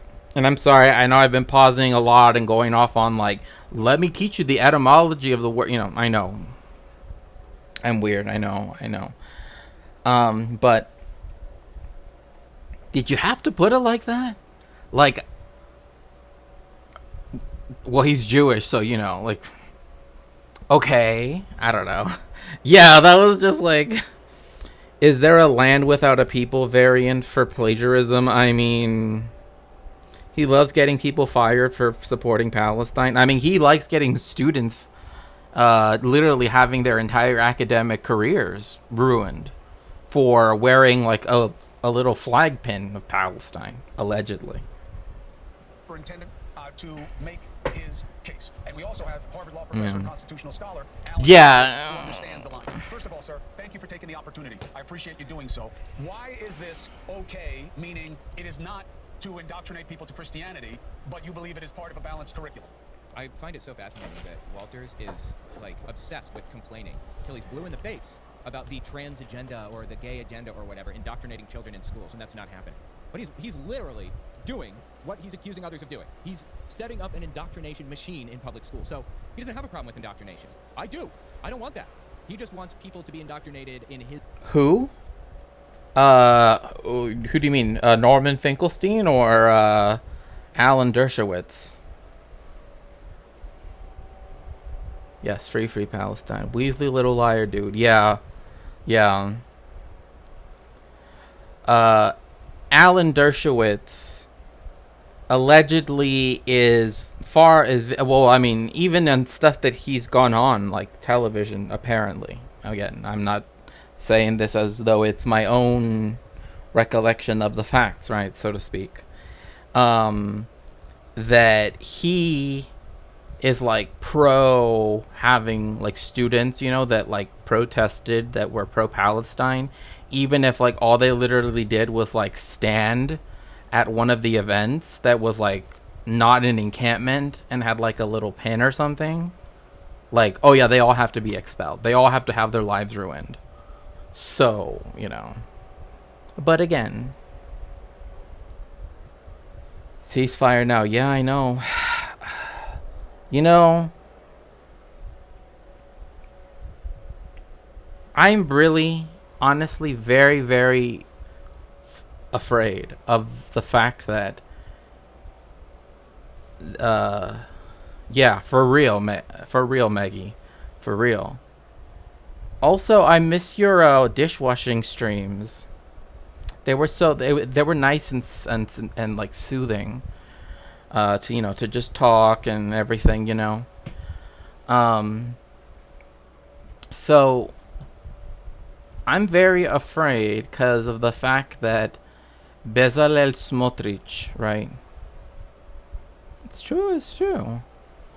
It was nice to just, like, you know, I mean, it's nice to just have people to chat to sometimes. You know what I mean? Like sometimes I hate the fact that because the internet mediates, right, our communication, people like to think that, you know, somehow like a friendship or acquaintanceship or whatever it might be isn't real, right? Solely because it's mediated through the internet, right? And it's like, no, I mean, there were people that became friends and they were pen pals for like 50 years before they ever met, you know.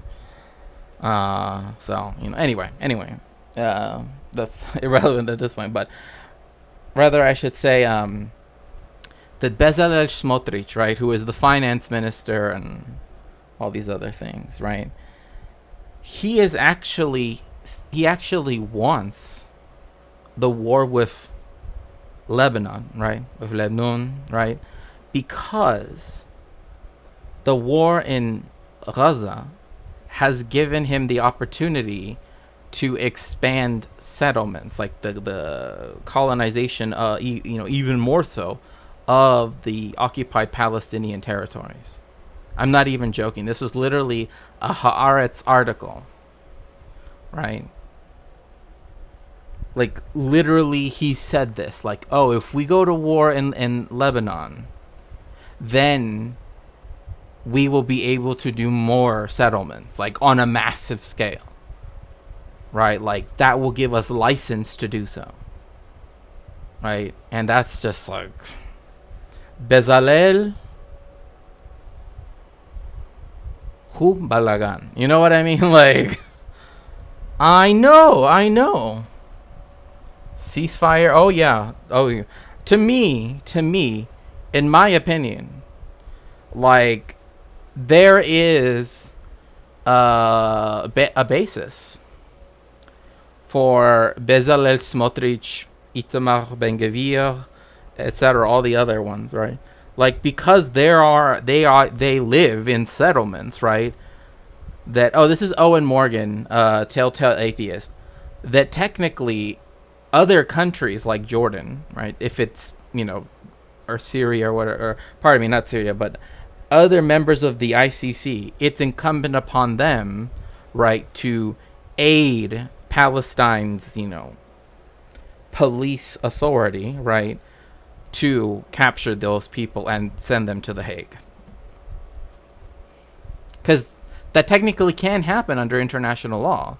right? Because Palestine obviously can't arrest them, right, and ship them out, right?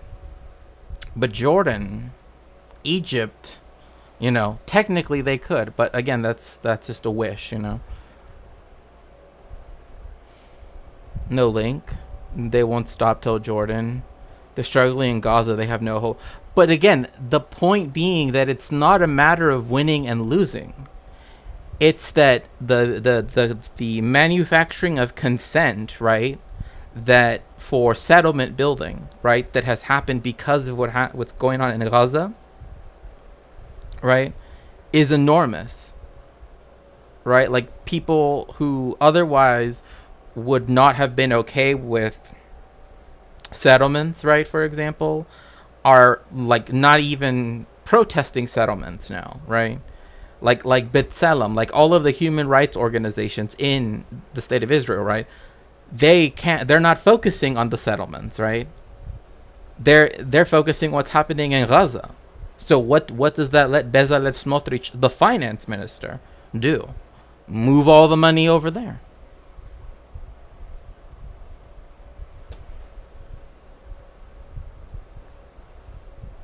Right?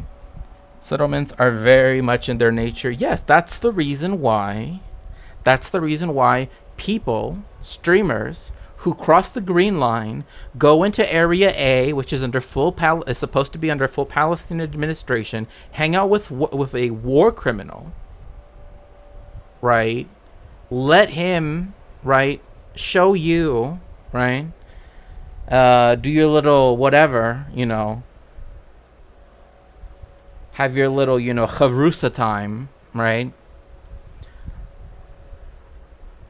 Of you essentially trying to come off as, like, not as fascist as this person. Does not in any way exonerate you in my eyes. Like, that you're breaking international law. You are a war criminal. You've done war crimes. Because you went to the warring party and trespassed against, you know, very, very, very well-defined legal boundaries that are not supposed to happen, and even made jokes about, oh, the IDF is going to have to come save us in Area A. Really? So for me, I have no respect for anybody who does that. My family they have, like, my grandparents always wanted to go to Al-Quds, right, to Jerusalem, right, you know, to go to the Western Wall, etc., etc. But out of principle, they didn't. They said, we are an oppressed people. How can we go and enable the oppression of others? Same thing with my parents. Same thing with me. I couldn't go, personally.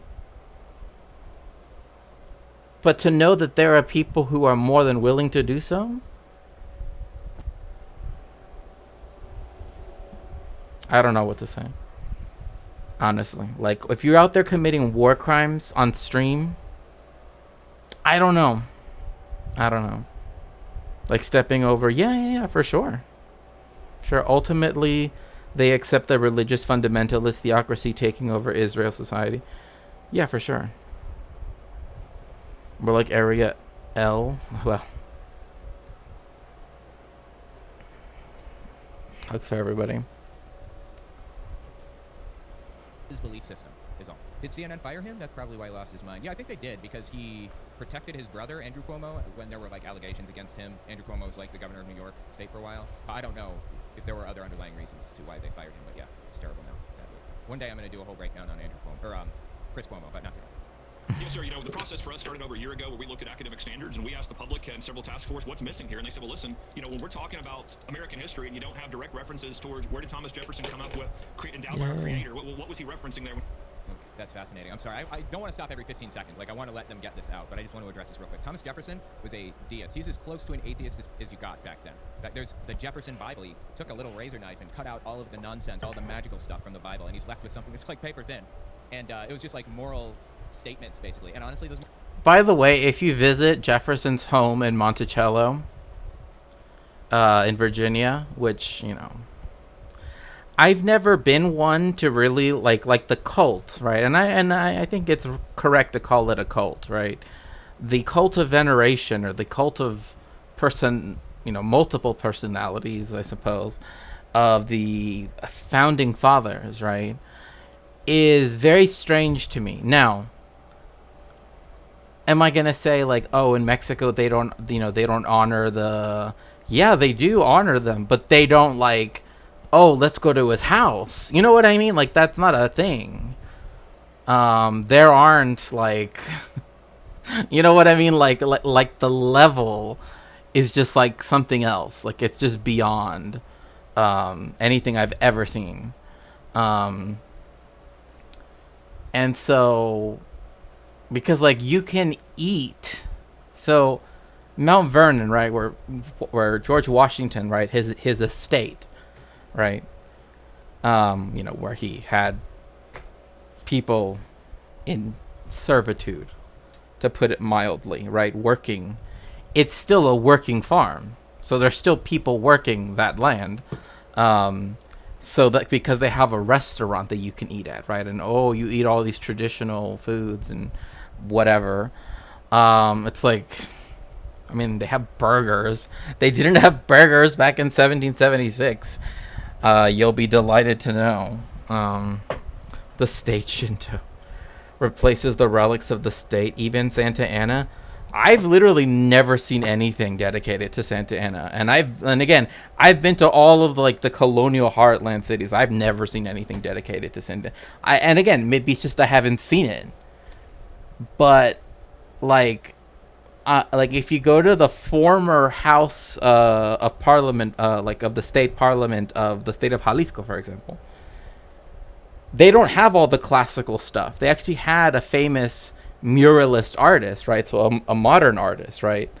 Orozco, paint vast murals all over the place, right? Some of which people have seen, right? Some of which literally have communists, literally has Marx and Lenin, and I'm like, you would not see this in no American building.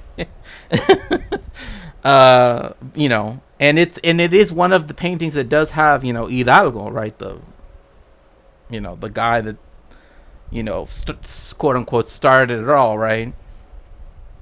But that's really about it. Like, I've only seen him in artistic depictions. Like, I don't really see, not on that level, or you know what I mean? Here is the beloved Beanie Bear.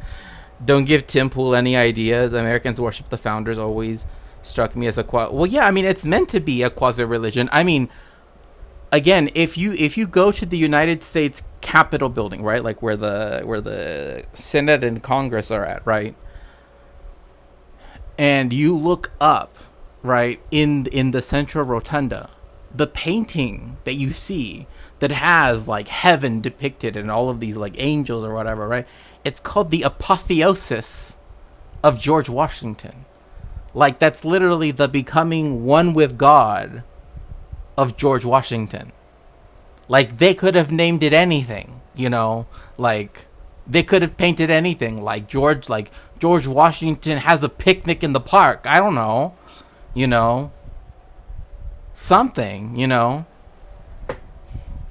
George Washington goes farts in a phone booth, I don't know, something. But no, it's the apotheosis, literally like the highest religious language possible. Like, it's very, very strange. Cuomo has since sent his soul. Chris Cuomo is a hot man. I mean, if you say so. I hate what's become of him. He used to be kind of cool. I know a lot of people like his eyes. Like, that's what they're often drawn to.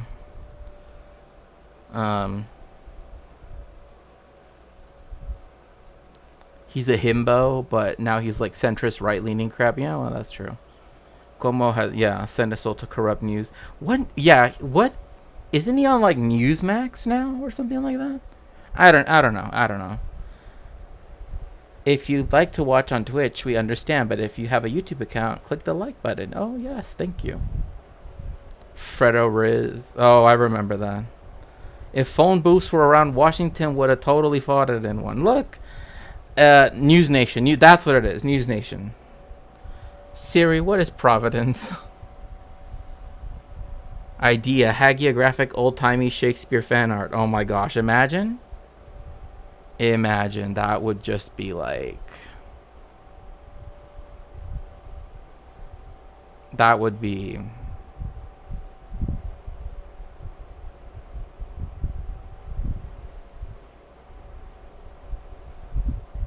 That would be nice.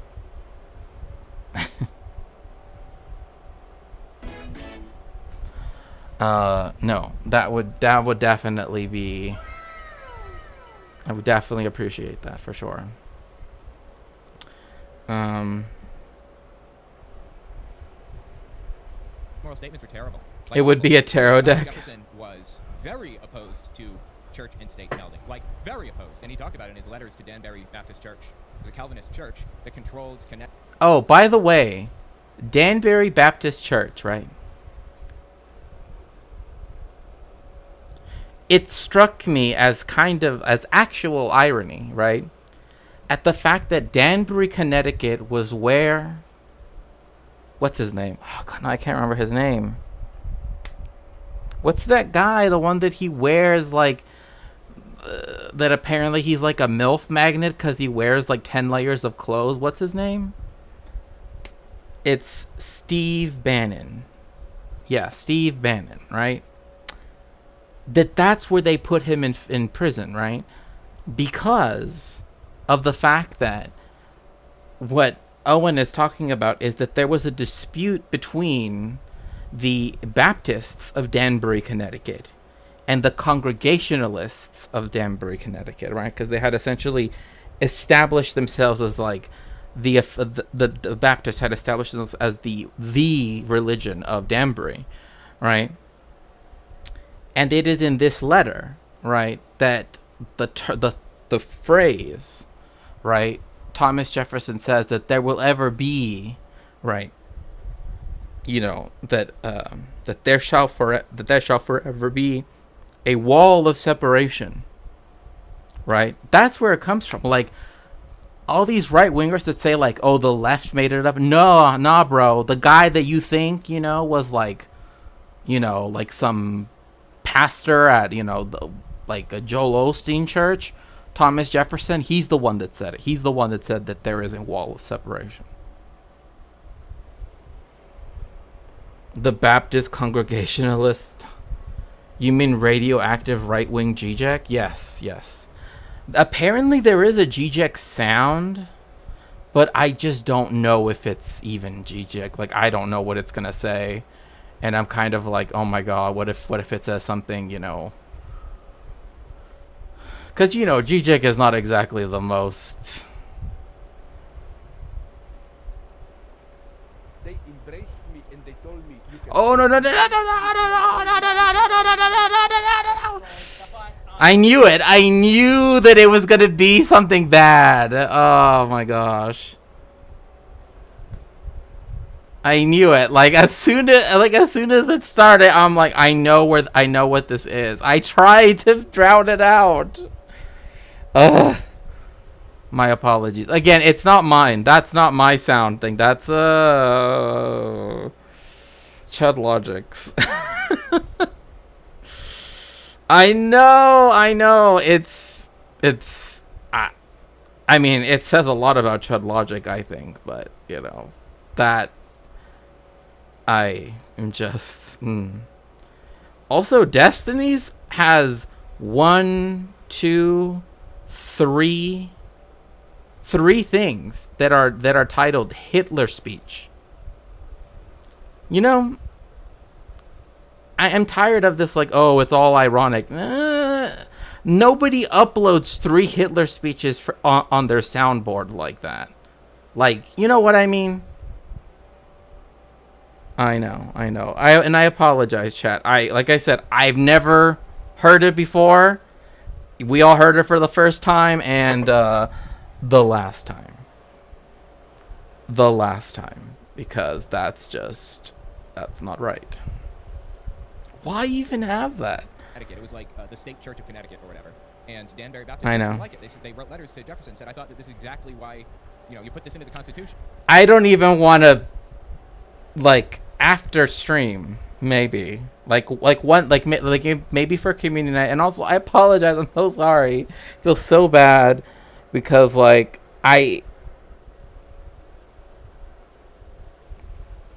why would anyone put that there? Like, it's still bothering me, because now, like, it happened to Irene and now it happened to me, and I'm just like, why? But I did not think it was gonna say that. Like, I thought I was gonna be like, this is the trash can of pure ideology. You know what? I thought it was gonna be something iconic, not that. But am I surprised when I looked and found out it was Chud Logic soundboard? No. To prevent this type of But I thing from going apologize. back, yes, that is exactly why that's in the Constitution.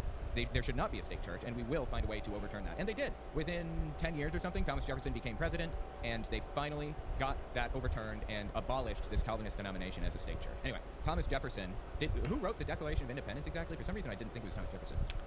Thomas Jefferson was instructed to write it by the Continental Congress. But John Adams didn't like how he worded the Declaration of Independence. I kid you not. Like, I kid you not. He literally said, inalienable, right? And like literally Adams was like, I attended Harvard College, like he tried to pull that. And then he's like, well, you might have attended Harvard, but I have attended the College of William and Mary. You know what I mean? Yeah, I would do if I were to have a Zizek sample, it would be something worthwhile. Like, not that, like. Of course, there were a bunch of people that signed it, but who actually wrote the thing? Livingston and Roger Sherman dictated it, and the actual writing was done by Jefferson, I guess. But the drafting was done by Jefferson. The final version, after he had done his revisions, because the issue was when they had the Declaration of Independence, and this is people. Someone in Irene's chat at one point talked about like why has New York always been like such a mess?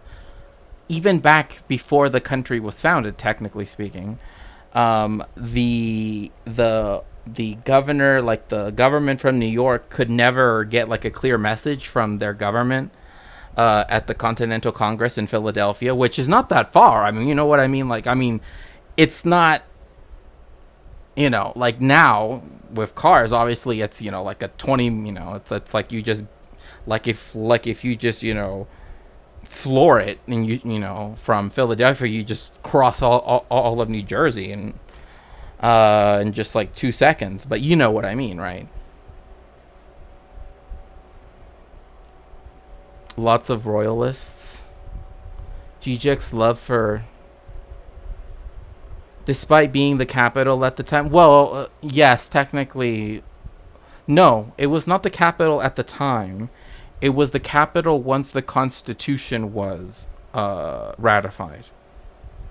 Because 1789, when you had the first president, right, he was, George Washington was inaugurated at Federal Hall in New York. That's when it became the capital. But it was during the constitutional writing that they decided to create one in the middle, right? And I never understood why they gave away the Virginia part, because like now Washington D.C. would actually do pretty well if it had both sides of the Potomac, but whatever. Oh shoot, I didn't quite get the self-interruption at the end. Vera the Communist. Yeah. For sure. So they dictated it to him because after he had already drafted it.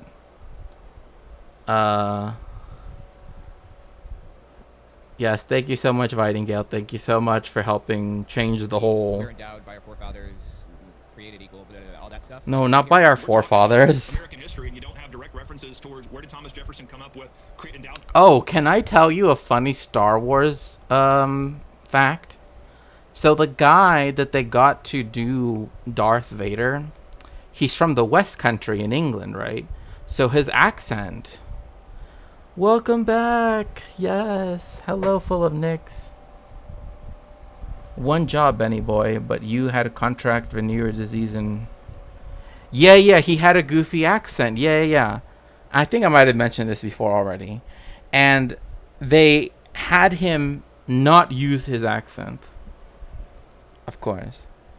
Because his accent is actually the accent that, due to the movie Treasure Island, people think that's what pirates sound like, right?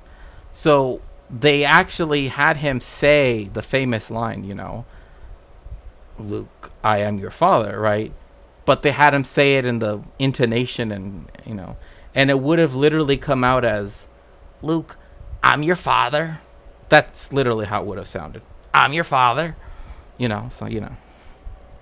our creator. What was Yeah, endowed by our creator. Specifically, the reason that he said that wasn't to make a point about us being like a religious country or religious people. He did not want to make that point. Explicitly didn't want to make that point. The reason he put that in is because he wanted to communicate that our rights come from something other than government.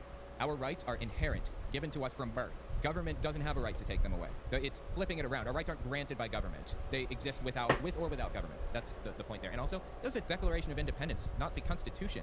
That was Thomas Jefferson. Yeah, like, the actor that plays Darth Vader was British. But, yeah. It's funny, too, because when they were gonna do... So, for Terminator, right? Because it has... Arnold Schwarzenegger, right? Because they didn't let him voice his own, like, he's like, I speak German, right? They literally told him, we don't want you to voice your own movie because you sound like a farmer. Like, his dialect is a farmer's dialect. So they're like, you don't sound cool in German. Oh my gosh, Sasha. Yes. That's funny. Oh, that's great. Well, I'm glad that you know all of that trivia. Jefferson giving the middle finger to King George or whatever. And it was like 10 years before the Constitution was even written, I think. Right? referencing there when you talk about Martin Luther King Jr.'s letter from a Birmingham jail, and he's talking. It's not because the ship sailed from Bristol. Like when it came to that, it's because the book Treasure Island and its subsequent film, like most pirates and pirateers would have been just general people. However, we do know the type of settlers, right? And sometimes they included, people that had formerly been pirates, whatever, in particular places by the accents that later developed. Like we know lots of Scotsmen settled in Jamaica because the Jamaican accent has bass intonations, as I believe they're called. I could be wrong. I believe that's what they're called, from the Scottish dialect of English, right? The Irish accent is influenced by Shakespeare. Shakespearean is not Middle English. Shakespeare is early modern English. If you can read it, more or less, it's early modern English, right? So like, oh, woe is me to see what I have seen, to see what I see, right? Like when Ophelia says that in Act 3, Scene 2, that is like you could read that and say it and be completely understood. Juan this when you Middle English, like Chaucer, like the original, is and even harder is Gawain and the Green Knight, because that's a Northumbrian dialect of Middle English, and it's very hard to learn. Yeah, patois. Most pirates were in fact people or parrots. True. I agree, the Jamaican accent. Yeah, yeah. But like I've always found it interesting because like what I guess one way of thinking of it is this way, right? English, right? Like the English as we know it, right? As it was, right? Because it was spread around, right? And even across the British Isles, right? We know what the indigenous languages of the other peoples that lived in the British Isles sounded like, right? Because it's the same thing like when you teach, right, people that speak Mexican Spanish, right? They tend to have, you know, because they learn a certain morphology from, you know, from when they start speaking, right? That means that, you know, they will always pronounce things more or less this way, right? But it corresponds because they speak Mexican Spanish, or particularly Northern Mexican Spanish. So we know what people... Oh, my goodness gracious. Oh, thank you so much for the hydration. So we know what people who spoke, like, Pictish and all of these other languages, right, that eventually just became English speaking. And so we can see their morphology from how they continue to speak, right? Like, why is it that in Southern England they always elongate vowels, right? Whereas in Northern England they always shorten vowels and blah, blah, blah, right? You know, et cetera, et cetera. So it's the same thing, right? Like, it's the reason why when you meet people who speak English, right, global Englishes from different parts of the world, you know, the differences that you hear are not incorrect. It's because of the morphology being influenced by the languages that they already speak, right? So that's, you know, so that's one of those things, right? That like that's why people from northern Mexico who elide the ch sound to a sh sound, even in English, do it too, right? Because to them, ch and sh make the same sound. So,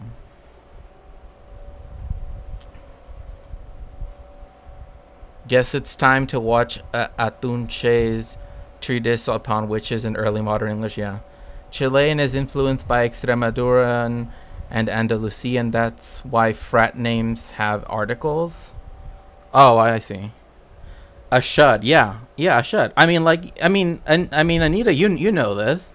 You know what I mean? Like, because, you know, like when you're interacting with a lot of Mexican people, like you will hear a lot of people that come from El Norte, and they will say things like, you know, Charles, right? Or things like that. But there are people in Mexico that say the ch, but there are people that, you know, that don't. And it's usually in the initial, right? Like in the first part of the word, right? Like it's not like they will say lunch, right? But they won't say Charles, right? They'll say Charles. So, which actually makes it sound like French, right? And that kind of tracks because northern Mexico, this part of Mexico, especially Aguascalientes, was settled by a lot of French people at some point in the 19th century. So, oh yes, thank you so much for the shout out for Anita. Or colonial English, like Robert E. Grant, Trevor Noah's accent sounds like old-fashioned RP. First name starts with the articles. You know, it's funny. In Mexico, right? Like depending on the situation, you can use an article, but it's very dependent upon like status, right? Like in traditional Mexico, like in Mexico itself, right? Like there are still certain honorific things, right, that come from the fact that Mexico had an equivalent, if not even more sumptuous, courtly culture than Madrid had up until 1810, but specifically in the 17th century.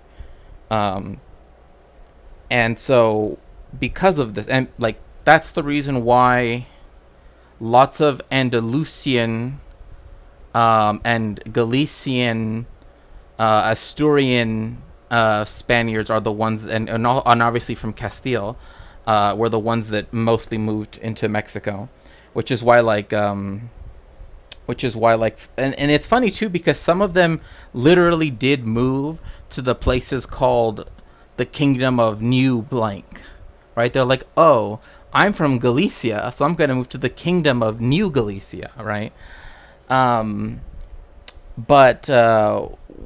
because of that, you do have certain honorific things, right? Like Don y Doña, but Señor, right? Like all of these things that have to be done, right, on the basis of class status, on the basis of like, and you're also not supposed to ever, like in America, right? Like I was always taught in America, you're supposed to look people in the eye. You don't do that in Mexico. You're not supposed to. That's actually seen as disrespectful, right? Like if someone is above you in status, you don't look at them directly in their eyes, right? And you don't speak to them in a way that is, you know, I mean, again, because there's honorifics, right? So like you could call your friend like El Carlos, right? Oh, El Carlos está allá, right? Like you could say that. But you couldn't say that about someone that's of higher status than you are, right? Because again, like the caste system and all of that stuff is still highly ingrained in Mexican society. But the remnants, like what's left over, is especially affected via class society, right? Like so much so that in Mexican like schools, right, it's in a way they try to racialize it, right, where they try to make it seem like indigenous people are most likely to say incorrect things, right, which I've never understood, which is like they've been speaking like, you know what I mean? It's like they were here too from, you know, 1519. I don't know why you're acting like, oh, like Spanish is new to them, but you know. Santiago de la Nueva. Chile used to be called Nueva Extremadura. Oh yeah, I remember. Queen of the Nerds, and that's a good thing. True. Changes with nicknames. Right. Yeah. What do you do when things change? For example, talking to an adult when then you grow into an adult. Well, then it depends on your relationship, right? Like your boss, you don't look at them in the eye, right? Your parents, you never look at them in the eye, right? Like there are like only people that are on the same status as you. So like, but like if, for example, like if someone is a professor, right? If they're your professor, you wouldn't look them straight in the eye. Another thing is you don't point with your do not point. That people get mad if you point. And this is a more global thing, but Americans love to say like, oh, she wants to do. No, you don't do that. You gesture with your entire hand. You don't point. That is very, very disrespectful. A family friend, if they are a family friend and they are like, let me put it to you this way. If they are a family friend because of your parents, right, then you have to defer to them in that way too. If they're a family friend in the sense that like, oh, they're another younger person, right, that, you know, your parents know of, that they think is a good person, right, that they would invite into their home, that's different, right, because that's closer to you. Right, it's all about that proximity to your status. The Navajo use their chins to point. Right, exactly. I mean, again, it's like very, very, very. It's interesting because some parents in the States. Exactly right, exactly, and that was the thing, right? Because like, I do have ADHD, but also when I lived in Mexico, I was told not to look at people in the eye, right? But here, like like for example, like with the police, right? If you don't look at them in the eye, they already suspect any brown or black person of doing, everything, right? But if you don't look at them in the eye, they think that you're like disrespecting them, right? So it's one of those things, right, where like people who come from cultures where you don't do that, they just don't do it at all. So, well, Mexicans nod their head and whistle at people. Some do, especially those that live in El Norte, and especially those that live in the United States. That is true, but like for example, and I've never really liked this, right? Because I find it weird to say it, but like the way how you call for someone's attention in Mexico, right? Like some worker, right, is joven, right? Literally like youth, which, could be, when I was a kid, I decided the pointing was vague because you could be pointing at something different if you moved your head. So instead, I created an imaginary line between two index fingers. Interesting. To point at things. Oh, okay. It's autism. I mean, being on the spectrum, I'm neurodivergent, but I mean, still, like, knowing the different honorific things is like, like how you address people, how you speak to people, right? Like, and another thing about Mexican Spanish that's very interesting, and I don't know, maybe Anita can attest to this, because Anita knows Mexican Spanish, is that because of the fact that the indigenous people that were commingled, right, and had to learn Spanish, right, a lot of the Mexican Spanish is unique in its use of diminutives, which is something that comes from Nahuatl, right? So in Spanish, right, like in English, you'd say, "Let's go to," or rather in "Que pedo." Well, I mean, not that, but you know what I mean. Like, I'm trying to be a bit more formal here, Anita. Miss Anita Bump, of course. But no, the point being, Señorita Anita Bump, is if you were to say, "Quieres venir a mi casa a tomar un café, para tomarnos un café," right? That's technically okay. Do you want to come over to my house and drink some coffee? In Mexico, that's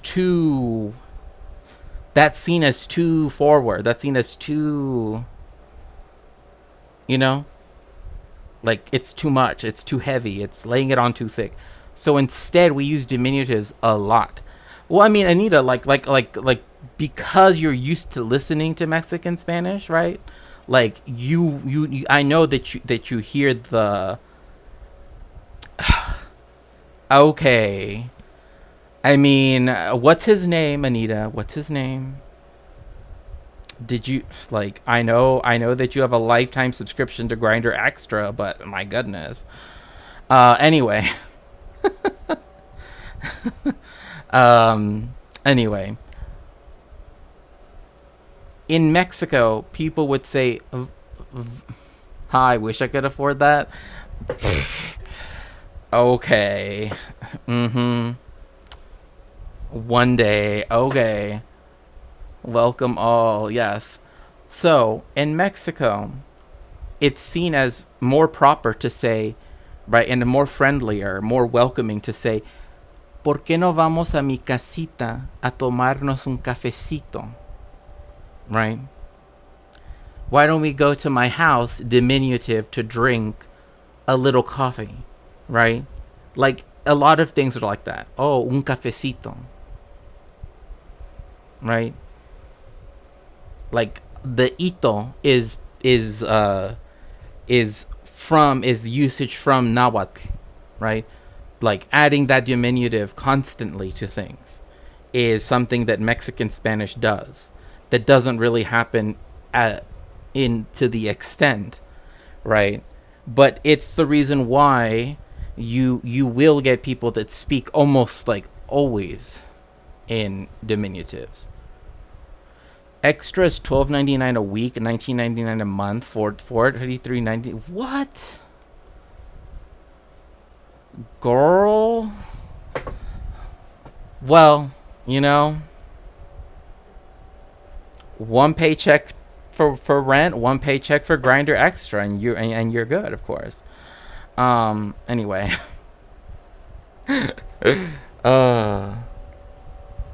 Joven is not gendered though. Well, it's interesting because yes and no, right? Like you wouldn't say it to a young girl, right? Like you wouldn't say it to a young woman, right? You would not say joven. It means youth, but you only use it for men, typically, right? For young men. But I find it weird to use it myself because I'm like, we're the same age or, you know, whatever. Yeah, you say muchacha, chica, or señorita, like if depending on how formal you want to be, right? And so, yeah. Oh my goodness. Thank you so much for the tier 1 sub. Yes. Thank you so much, Omega Star. I really appreciate that. Sounds like calling someone young man to get their attention. Yeah, it's exactly that. Because people couldn't mentally rotate and figure out where the imaginary line was? Interesting. I find Mexicans create hypexineology. Oh, that is something that is very, very Mexican, which is like we will make up words that make no just pop into and I am a huge, like I've done that. Like there could literally be a dictionary of neologisms that are just my own.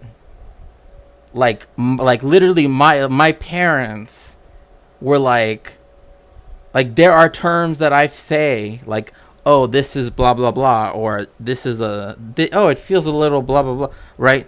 And it's just like they know what I mean, but it doesn't exist. It has no, like literally I just create my own words, right? But they know what it means, right? And that's the whole point. But that's very common in Mexico, right?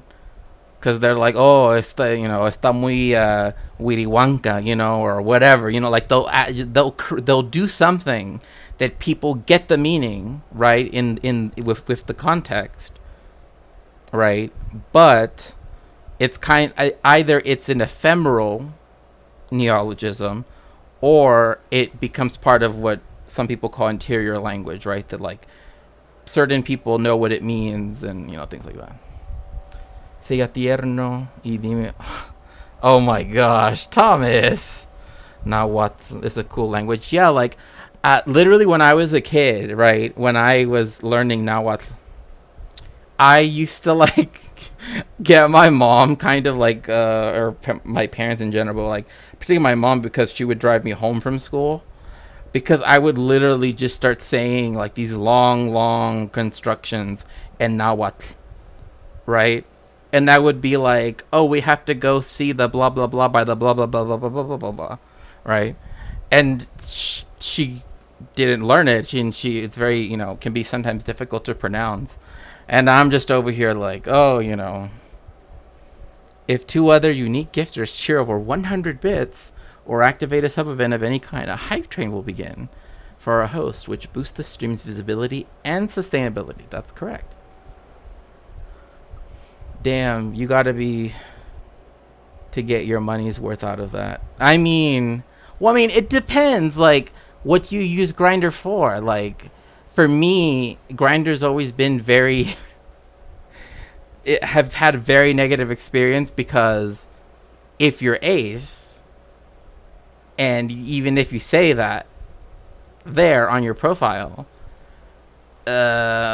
people don't take too kindly to that. At all. And if you're trans, that also doesn't help. Like aggregating these things together makes people very upset for some reason, We can do it. Yes, we can do it. Sounds Welsh. Jovencita to be patronizing, yes. Yes, of course, of course. Trust me, look. Cuando cuentes cuentos, cuenta cuántos cuentos cuentas cuando cuentas cuentos.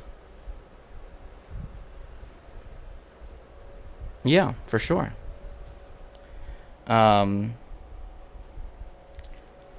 But like one of them was like Koyochichi na huihuitlawaki, right? Like that was one of my fave things to say.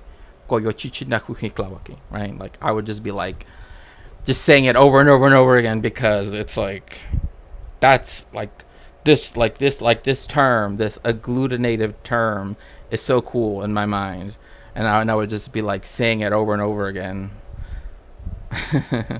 Yeah, like, you know, it's just one of those things, right? Like, sorry, nobody needs to explain anything to me.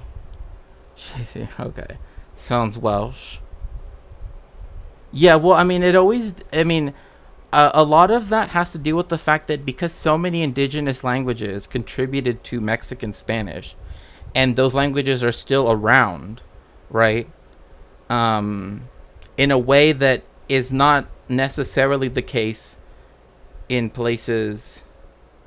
When you tell stories, tell how many stories you tell when. Yes. Where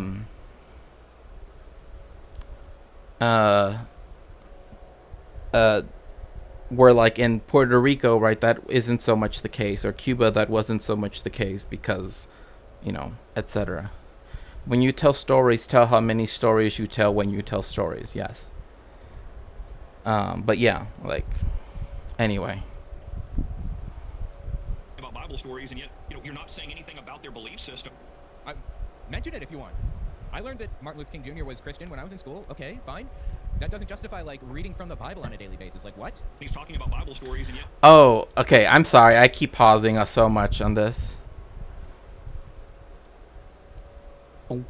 When I was at yeshiva, and even before I was in, like, yeshiva, I literally was taught that Aristotle, and Alexander the Great were Jewish. That they converted to Judaism. I'm not even joking. That's like the one thing that's like, huh. You know, like that's like the one. Now, the Alexander the Great thing could possibly be true.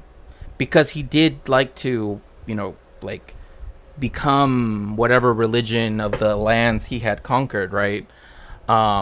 Maybe that's true. Aristotle, I think not. I was just born an old man, so never did internet dating or anything like that. I'm probably too awkward for that kind of thing. I mean, honestly, like, you meet, like, when you're just out about in the world, sometimes you honestly will meet, like,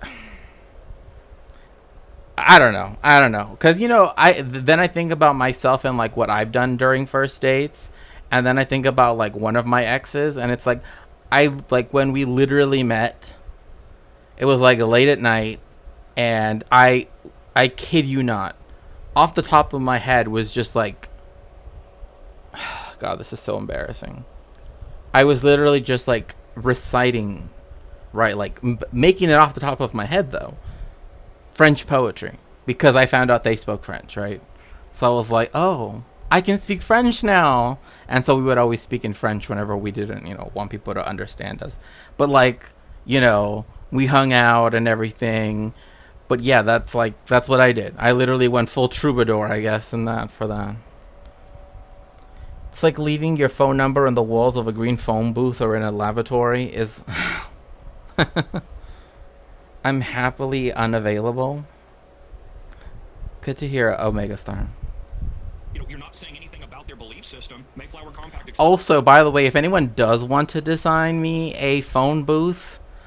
Well, see, now I'm wondering, it would be cool if someone designed a phone booth emote, right? That was like a GIF emote that, like, was like of it opening up and then, like, gas coming out, right? Because, like, you know... because I always say, like, go fart in the phone booth, right? You know? I am... Orish explain... Oh, I see. etc. We knew that we needed to include the Bible directly into the classroom so that He knew that. kids understood the full historical context of its role in American history, and that has been the document that was There is no role in American history the way that he's laying out. Like I said, founding fathers were largely Yeah. theistic or deistic. Well, yeah, like a phone booth, but I want the kind that they have in LA, right? I know that Anita knows what I'm talking about. Like, I know Anita's seen, you know, the LA phone booths. I'm not gonna say where Anita's seen the LA phone booths, but I know that she's seen them. You know what I mean? And that's what I want. I want the LA phone booth style, right? With like the big, chunky, half ripped up yellow pages, right? With the 636, 36, 36. Y'all know. If you know, you know. You know what I mean? Like, I want it to be a phone booth LA style that when it opens the door, it has like gas coming out. That's what I want. Go fart in the phone booth. That's what I say. That's what I say. Doctor Who or how? Stick at best. Like they thought maybe there was a God that created everything, sparked it into being, but he didn't have an active role in everyday life, and it maybe not even the Christian God. Like, who knows? Religion was not a big part of any of their lives. In fact, the United States is the first and biggest example of a secular nation in human history. There are other I'm pretty sure there was a larger secular country than the United States.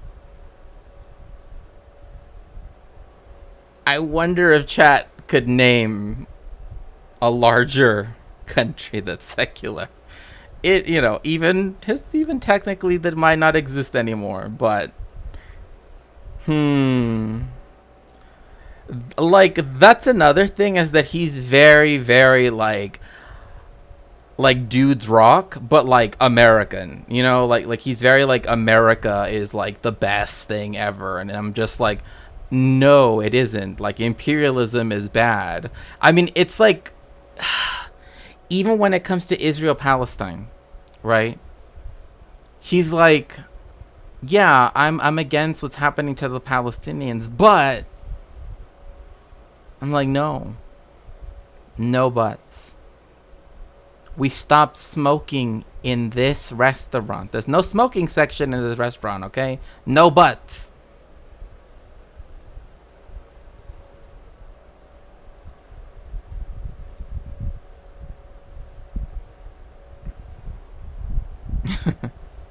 I'm glad some people got the joke.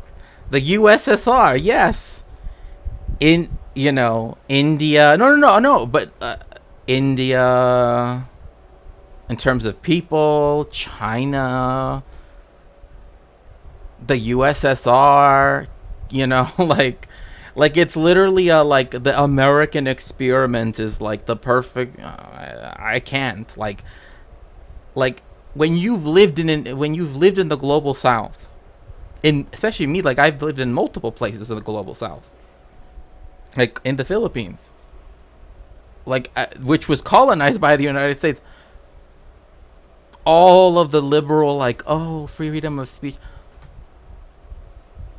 it's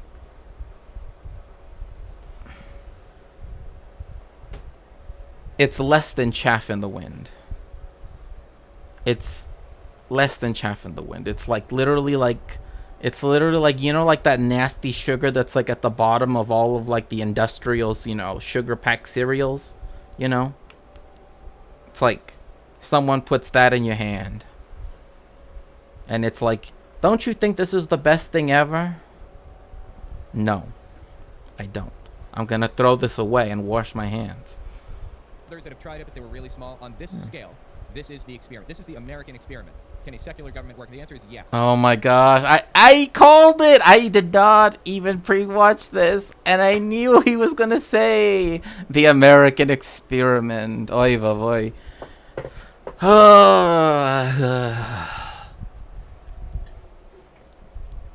No, I don't. I don't even want to.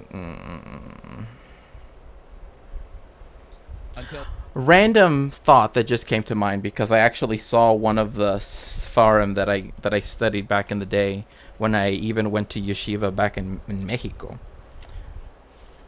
That one of the books of Musar, which is ethics,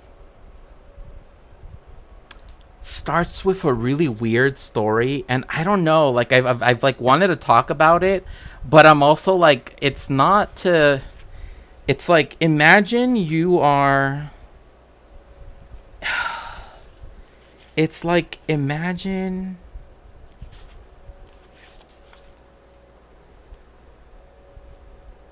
It's like, okay. You're an Orthodox Jew, right? And you start reading this, right? And you start reading this story and you're like,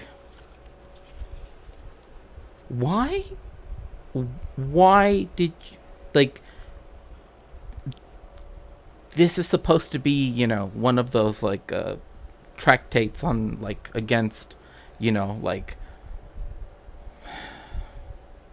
being unjust, being, you know, undue anger. And I kid you not, and pre-watched, no, definitely not. Thomas Jerome, would you like to translate for me as I go on here? This is from, and I'm wearing a kippah, although people can't see it, but estaba en un viaje por mar. Al haber pagado la tarifa más baja, me ubicaron en la bodega del barco entre la carga. Un día, un arrogante comerciante me vio por casualidad recostando en el piso, relajando mis cansados huesos. En su descaro, orinó sobre mí sin tener en cuenta, en absoluto, mis sentimientos como ser humano.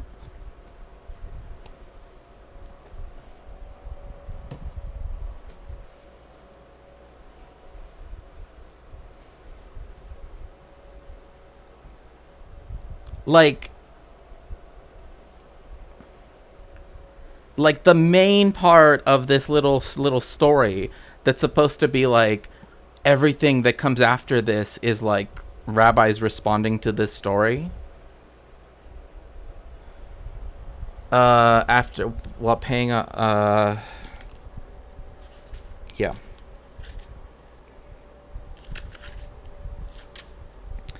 Estaba en un viaje por mar al haber pagado la tarifa más baja. Me ubicaron en la bodega del barco entre la carga. Un día un arrogante comerciante me vio por casualidad recostado en el piso, relajando mis cansados huesos. En su descaro orinó sobre mí sin tener en cuenta en absoluto mis sentimientos como ser humano. Hello, Holy Lazy Duck. Welcome in. Welcome in. You came in at a very interesting time because I'm reading an interesting story that I had to learn back when I was still a Hasidic Jew. That apparently is like supposed to teach me some big lesson, but it just like I was like, why do we have to learn this story? Like, there's literally like a million other things. Yeah, well, you say relieved on me, but it's literally he pissed on me, right? He urinated on me. And I'm like, we're reading a story, right? Like yeshiva boys, right? And it's literally like this dude took out and started, and I'm just like, and this is the book that I have to learn for this class? It's just stuck with me. It just stuck with me, you know. I don't know why. I think it's probably because of the fact that it's this weird, like, if this ever happened, because, okay, I know why. Because I remember the rabbi saying that this was the example of, like, a perfect reaction, right? He just lets himself be pissed on, right? Now, you tell me, right? Like, I don't know. I don't think I would just, like, I don't know. It's just a little too much. The Spanish was quite formal, so I try to make it pretty. No, it's fine. But, you know, I just wanted to, like, emphasize the fact that that's what's going on, right? He paid the cheapest fare to be literally in the cargo bay, essentially, right? And he's, like, resting his old bones.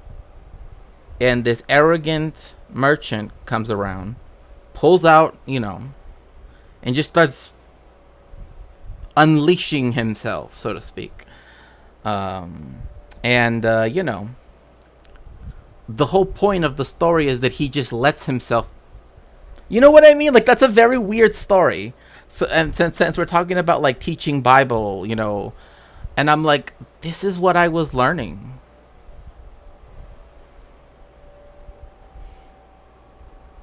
I know, and I'm like, him doing nothing is not good. I don't know what to tell you, Rabbi. You know, like, his last name was literally Rabbi Lopez. Pay peanuts, like, literally, I'm like, this is the story, like, kind of like the 1001 Nights, right? That every other chapter in this book then spins off. Like, because he was so passive in this story, right? Because he did not get angry, that made him. But I'm like, but someone was doing something like that. Like, I don't know. Anyway. People like Ryan Walters come along to tear it down. History, and that has been the document that was under attack by the left. It had been removed from classrooms, and we're saying, listen, we're proud to be the first. I know. In a historical context, so our kids can have a full understanding of American history. And that's going to get you from 49th place to first in education? Okay. Why not also include the Torah, where so much of the ethics and morality in the Bible come from, if you want to teach the proper context? Okay, loaded question and ridiculous, and it betrays the bias that Chris Cuomo has. The Torah is included in the Bible. Genesis, Exodus, Leviticus, Numbers, and Deuteronomy. That's the Torah. You know what? I got confused. I apologize. The Pentateuch might be the first. Oh my gosh. Bro, Owen, come on.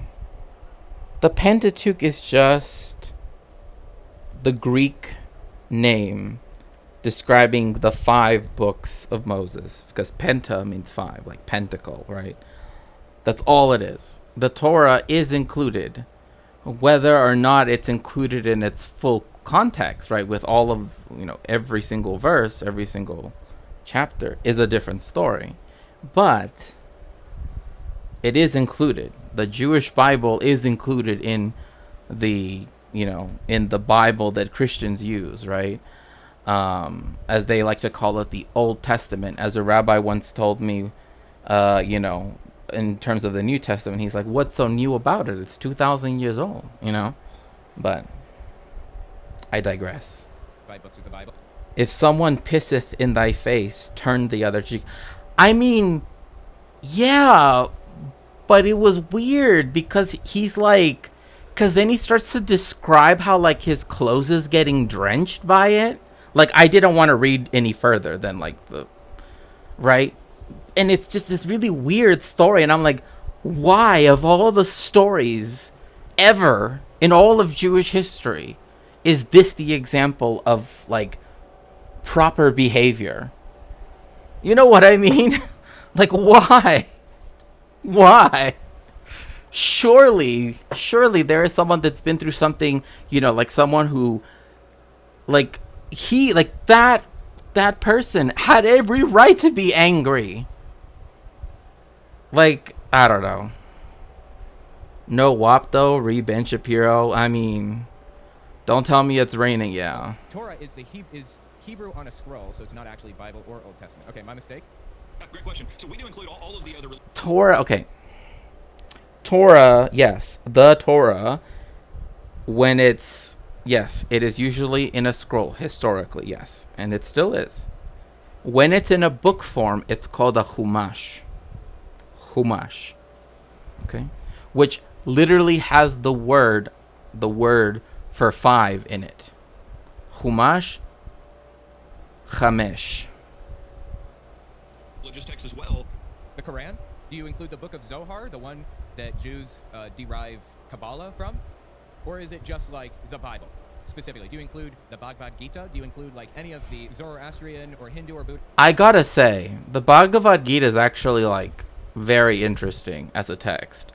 But it's what people don't often understand is that it's literally one episode, right? Within the Mahabharata, right? Which is literally the longest epic work ever. Like it's like the Iliad and the Odyssey are like Pokemon, are like 2 little Pokemon cards compared to the Mahabharata. I'm not even joking. If I'm right, let the creepy guy over there prove it, right? I don't know. Buddhist or Shinto texts, or hell, why don't we go even deeper? Do you include the Aboriginals' holy texts? Do you include like the Mayan or Inca or Aztec texts about religion or whatever? I mean, I don't even know if they have texts about religion, but do you include those if they do?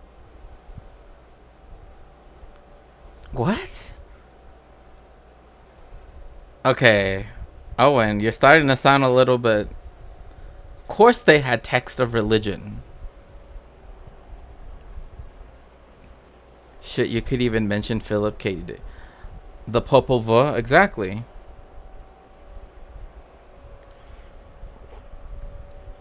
I read most of the Hare Krishna book, and it was actually pretty good, TBH. Yeah, well, I mean, the Bhagavad Gita is where Shri Krishna, which means Lord Krishna, is, right? Because he shows up in the midst of a battle, right? Where Arjuna, the archer, is in a golden chariot, and that's when Shri Krishna reveals himself to actually be a god and not just like his random friend that he thought was just like some human. But not to, Who exists? Of course he doesn't. He includes the Bible, the Christian Bible. That's it. Now, Christianity, having derived from Judaism, has like a few books from the original Jewish holy texts. That is as far as it goes. And he knows that. Great question. So we do include all of the other religious texts as well. But Chris, the thing that has come under attack is the Bible. The Bible is the document that the teachers' unions and left-wing... When has the Bible in the United States ever been under attack? Like, I literally know of no other... It's literally the best-selling book, quote-unquote, right, ever.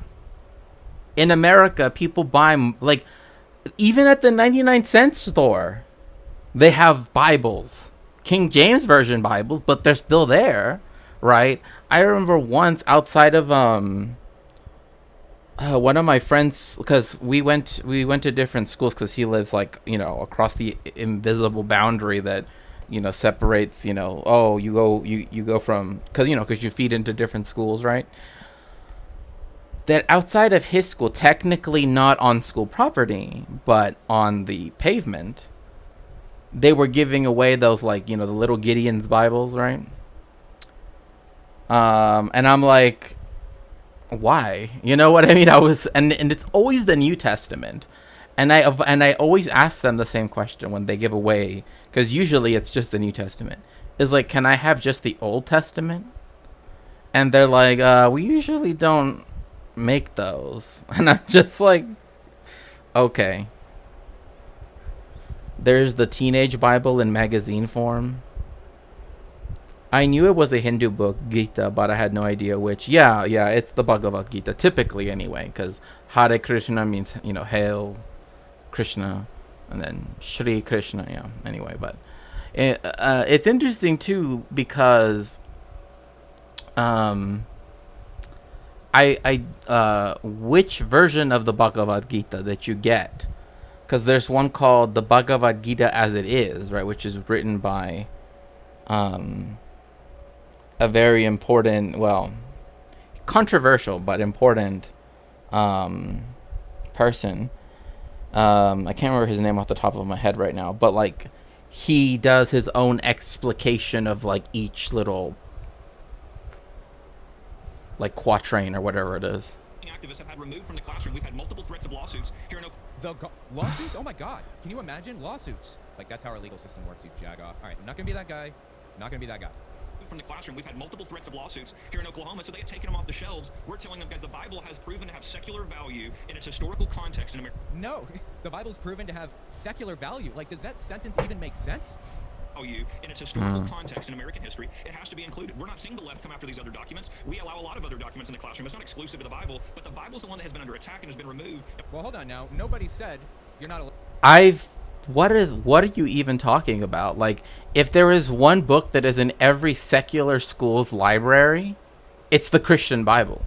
Like, I don't know what you're like, literally, like, I know that if you go to places like more like in the Inland Empire and more, even more closer to like up in the mountains, like where people tend to be more Mormon. Well, I guess Orange County has a lot of Mormons too, right? Like, they will build like their little churches, like the Mormon churches, right next to a school, and then like the kids can leave school and go to the church instead, right? Delayed time release, I forget what it's called.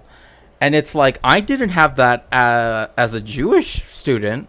I wasn't like shuttled off to, excuse me, my rabbi's house to go learn Torah. You know, like, there is no real equivalent for any other, you know, like anybody that says that Christianity is like being blocked or being, you know, whatever. It's like, the difference is that it's kind of like that saying to some extent, right? That like, for someone who is used to hegemony or whatever, right, equality feels like oppression, I suppose, you know, kind of like that type of thing. All those times we smoked Bible pee.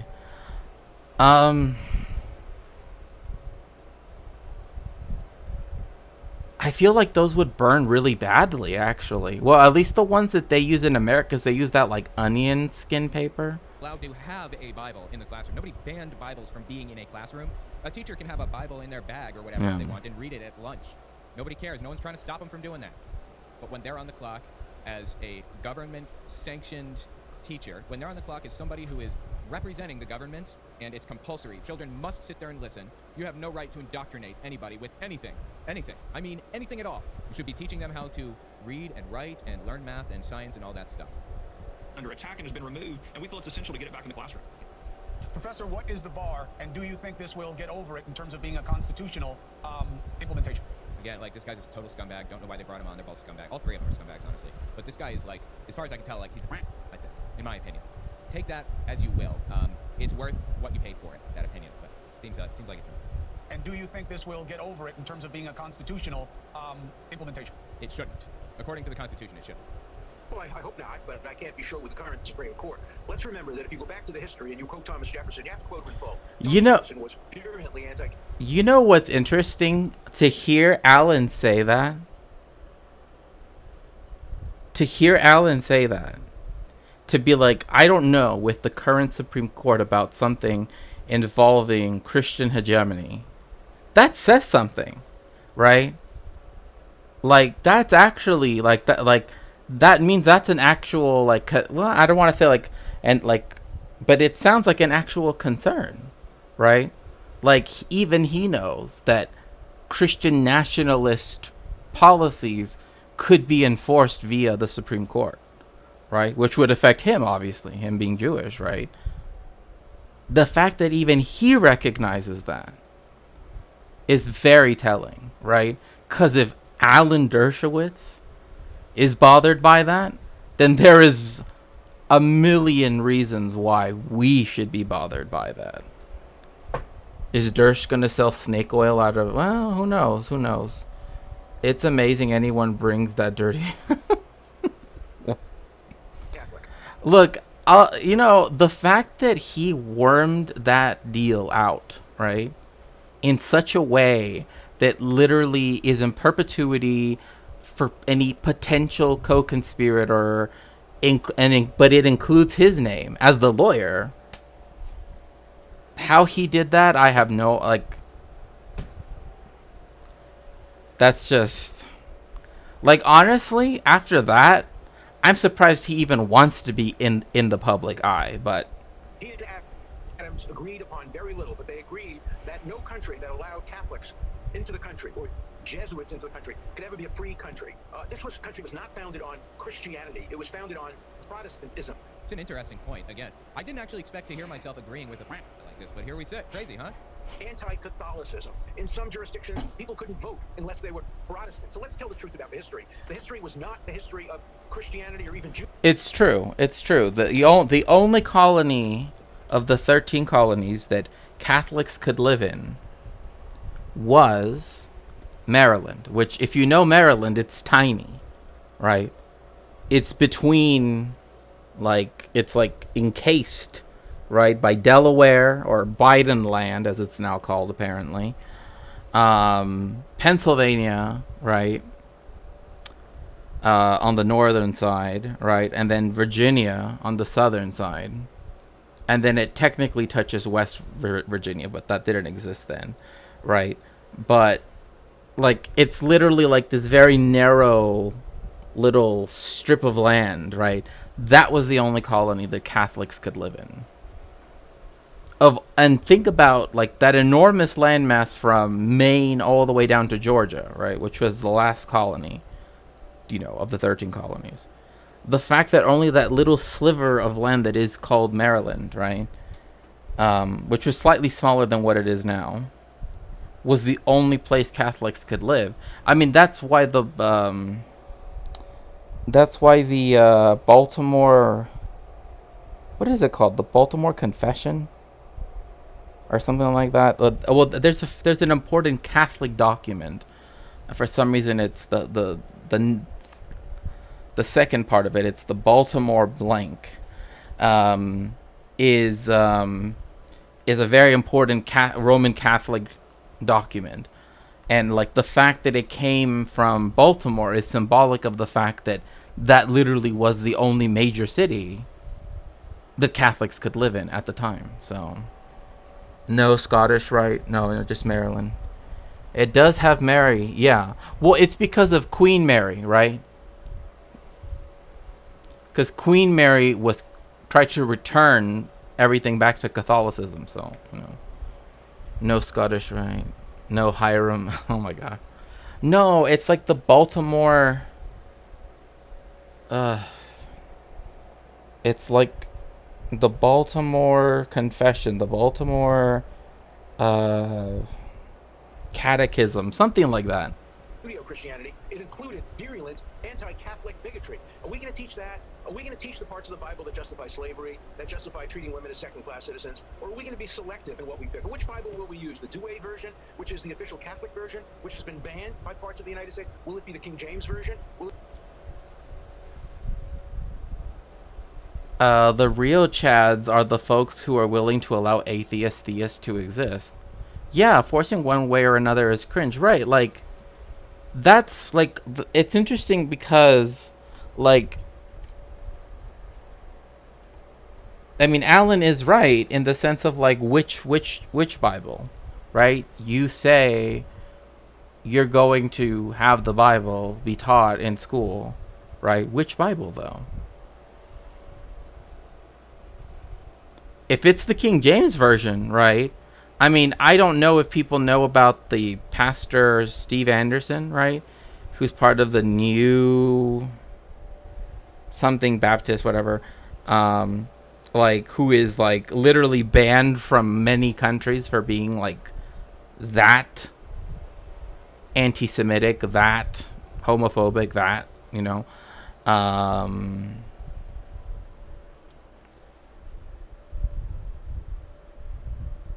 He's one of those churches that are particularly King James, KJV only-ist.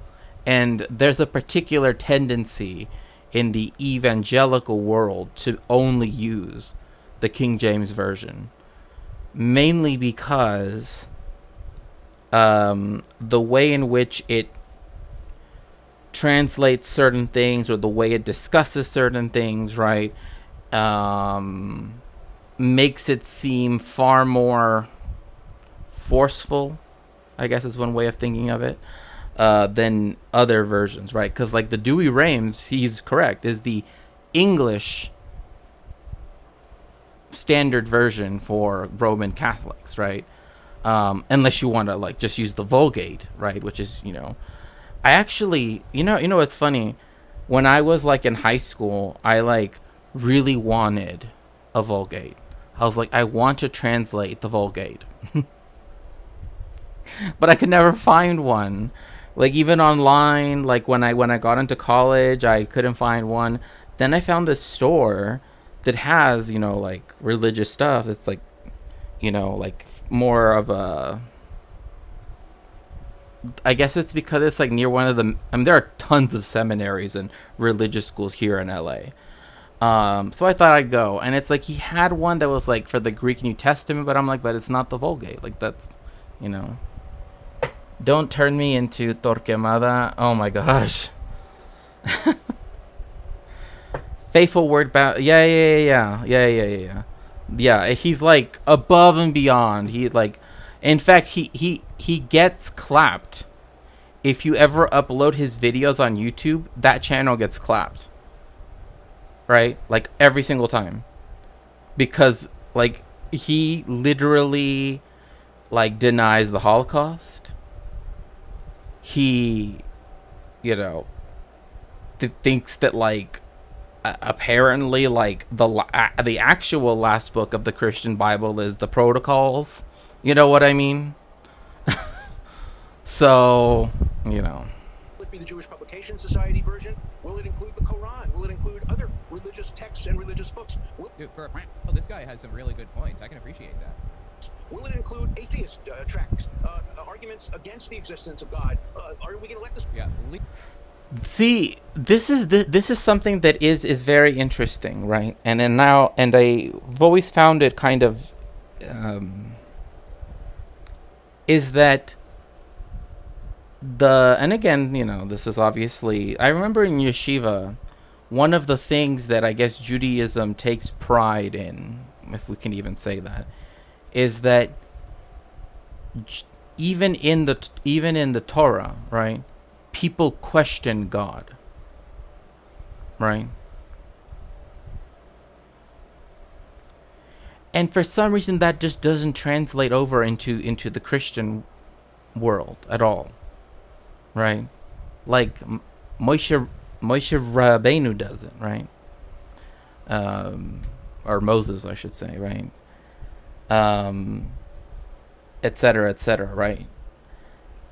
But also the fact that questioning, even in something like in the Gemara, right? Like there's this story in the Talmud, because again, the Talmud isn't a novel, right? Like it's not something you read cover to cover. There are stock characters, one of which is Yosh, there are many stock characters anyway, as there is in, a lot of this stuff.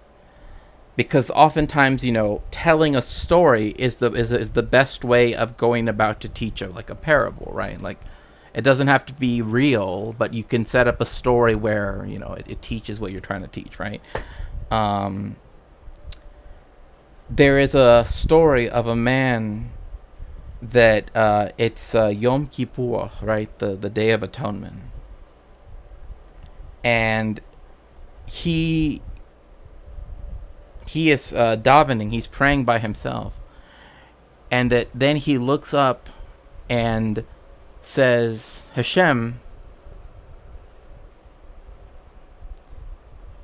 you've done sins far worse than I've ever done. You've separated babies from their mothers. You've caused all of this grief and all of these horrible things to happen. And I've only done, a few little things here and there in my life. So how about it?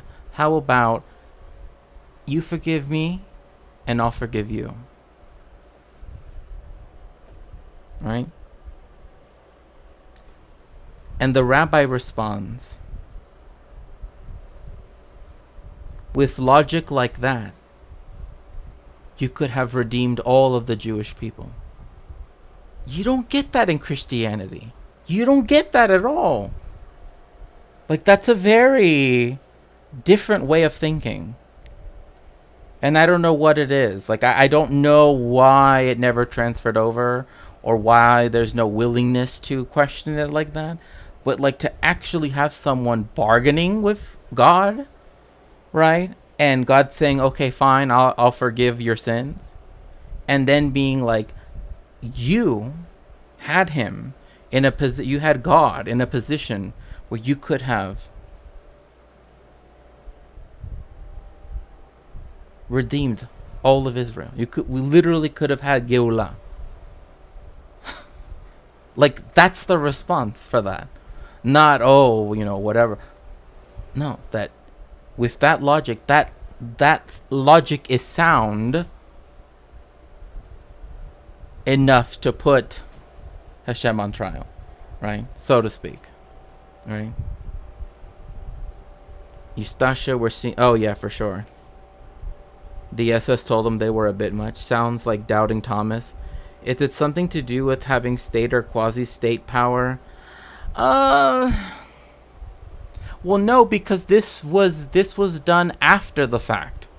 This was done. The stories that were these stories in the Talmud were done after the Rishonim. After this was in the time of the Geonim, so this would have been after the 3rd century CE, right? So well after, and this would have been done in the yeshivas in Babylonia, not in Palestine, and not in Europe. So no, because they wouldn't have had state authority or quasi-state authority. Now, there were exilarchs, right? Like there are patriarchs, right?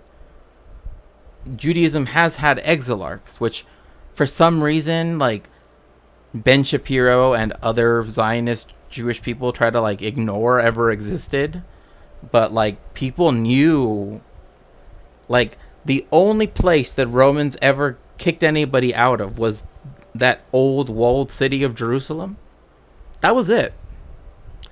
The rest of Palestine was not ever forced to leave. Jews just moved wherever they wanted, because everybody moved wherever they wanted in the Roman Empire, right? Like that's the reason why people that try to claim any heritage of any particular place in these very historically very populated places, like the Mediterranean basin, makes no sense, because they've always been like, it's only in the 19th century that you get this idea that the people here have been here since time immemorial. Hence Joan Peters' book, the one that Alan Dershowitz plagiarized. I guess that's what I mean. Like, they didn't have state power as much, so they were more dissenty. Well, I mean, they had the exilarchs, right? So they had like, which are like patriarchs, right? Which are like authorities, but in the sense of them not having their own state, so to speak. I mean, there were Jewish kingdoms that existed after the fall of Jerusalem, right? And well before 1948. You just don't, like, if you read Shlomo Sand's The Invention of the Jewish People and the Invention of the Land of Israel, which highly recommend, he does talk about how like Yemen used to be, or what is now what would be northern Yemen, I suppose, used to be a Jewish kingdom. That's actually why this weird belief that that some Jewish people have now, that like they're the OG Jews, right, doesn't make any sense. Like, everybody's as modern as everybody else. like British English is not an older form. It's been it's has gone through the same processes of modernity as American English, right? It's the same thing with everybody else. Just because it doesn't look like the same thing doesn't mean it isn't as modern as, temporally speaking, as the other thing, right? But there is just this weird view that like But yes, a lot of the people in what is now northern Yemen, a lot of them would technically have Jewish ancestry. You know, but that's neither here nor there, right? Ignore Russians, right. Wasn't there a spiritual esoteric schism with Babylonian exile Judaism? No. I think what you're describing is something that happened in the 17th and 18th centuries in Europe alone, in Eastern Europe alone, which was the question of the Litvich, right, of the Litvicers, which just means Lithuania, Lithuanian Jewry, which rejected Hasidism, right, because Hasidism took Kabbalah, right, and especially because Hasidism started off as a movement for the Jewish peasantry, right? It was for those who could not go to yeshiva, right? Lithuanian Jewry instead was focused on the Torah scholar, right? Like that is the supreme thing you can be, right? Hasidism, and that's why it was in Vilna, right? And the Vilna Gaon, right? And so that's why they had like an expulsion, or that's why they excommunicated the Baal Shem Tov, right? Baal Shem Tov means the Lord of the good name, right? But he wandered, and there's lots of stories that are very,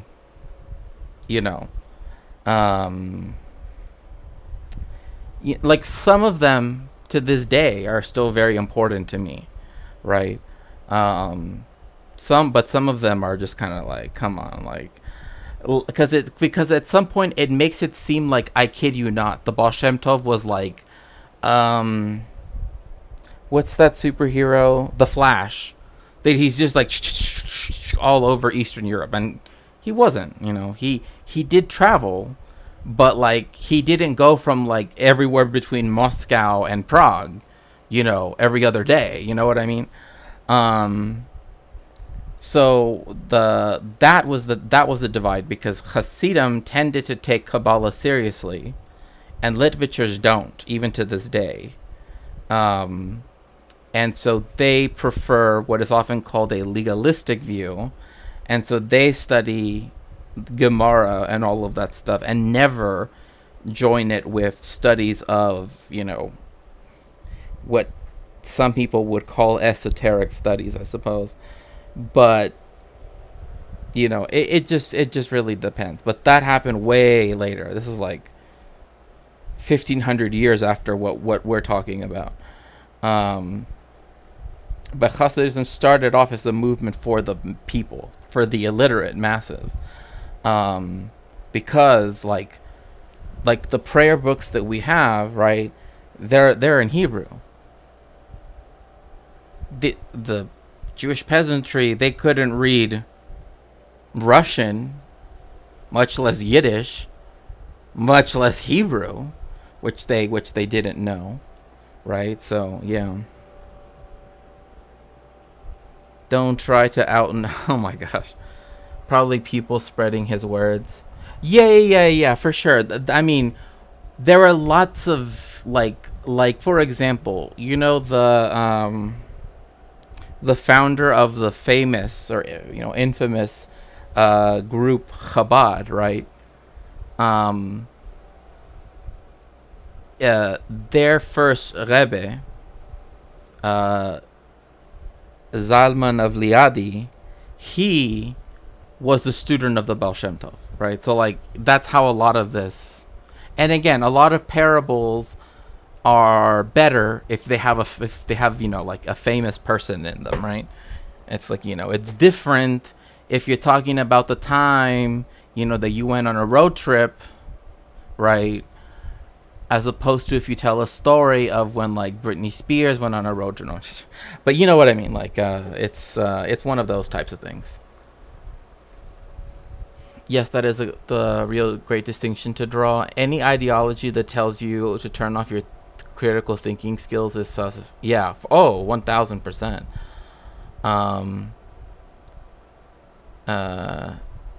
But there was one figure who was said to have wrestled with God. It's interesting you say that, because the Jewish view of that is not that he wrestled with God, like Hashem, like God, right? Because God has no corporeal form, so to speak.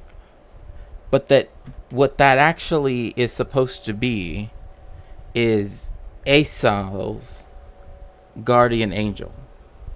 Like, that's what it's representing, right? Because angels, melachim, right, are something that are like the best way how I could describe them, if you've ever watched Rick and Morty. You know the Mystics? That's kind of how they work in Judaism. Like, God just, like, oh, I need an angel to do this, blank, hits the button, there's an angel, right? And it does its duty, and then it doesn't have to exist anymore, right?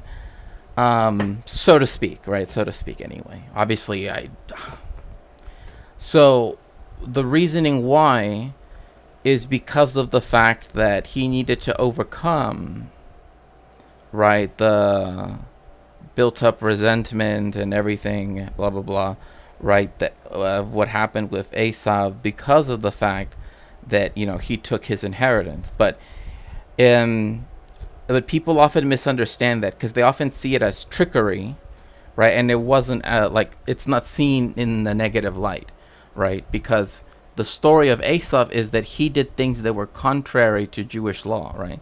Like, he hunted for sport, which is illegal under Jewish law, right? And, all of this other stuff, right? Like, he had premarital sex, blah, blah, blah, whatever, etc., etc. So, because he hunted animals, right, for sport, when Jacob gives him the lentils, right, and he eats them, right, and therefore gets the,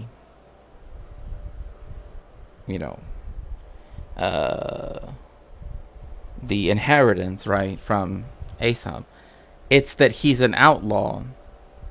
And by giving him charity, particularly, it's supposed to be like a reversal of Cain and Abel, right? Because remember how Cain and Abel, right?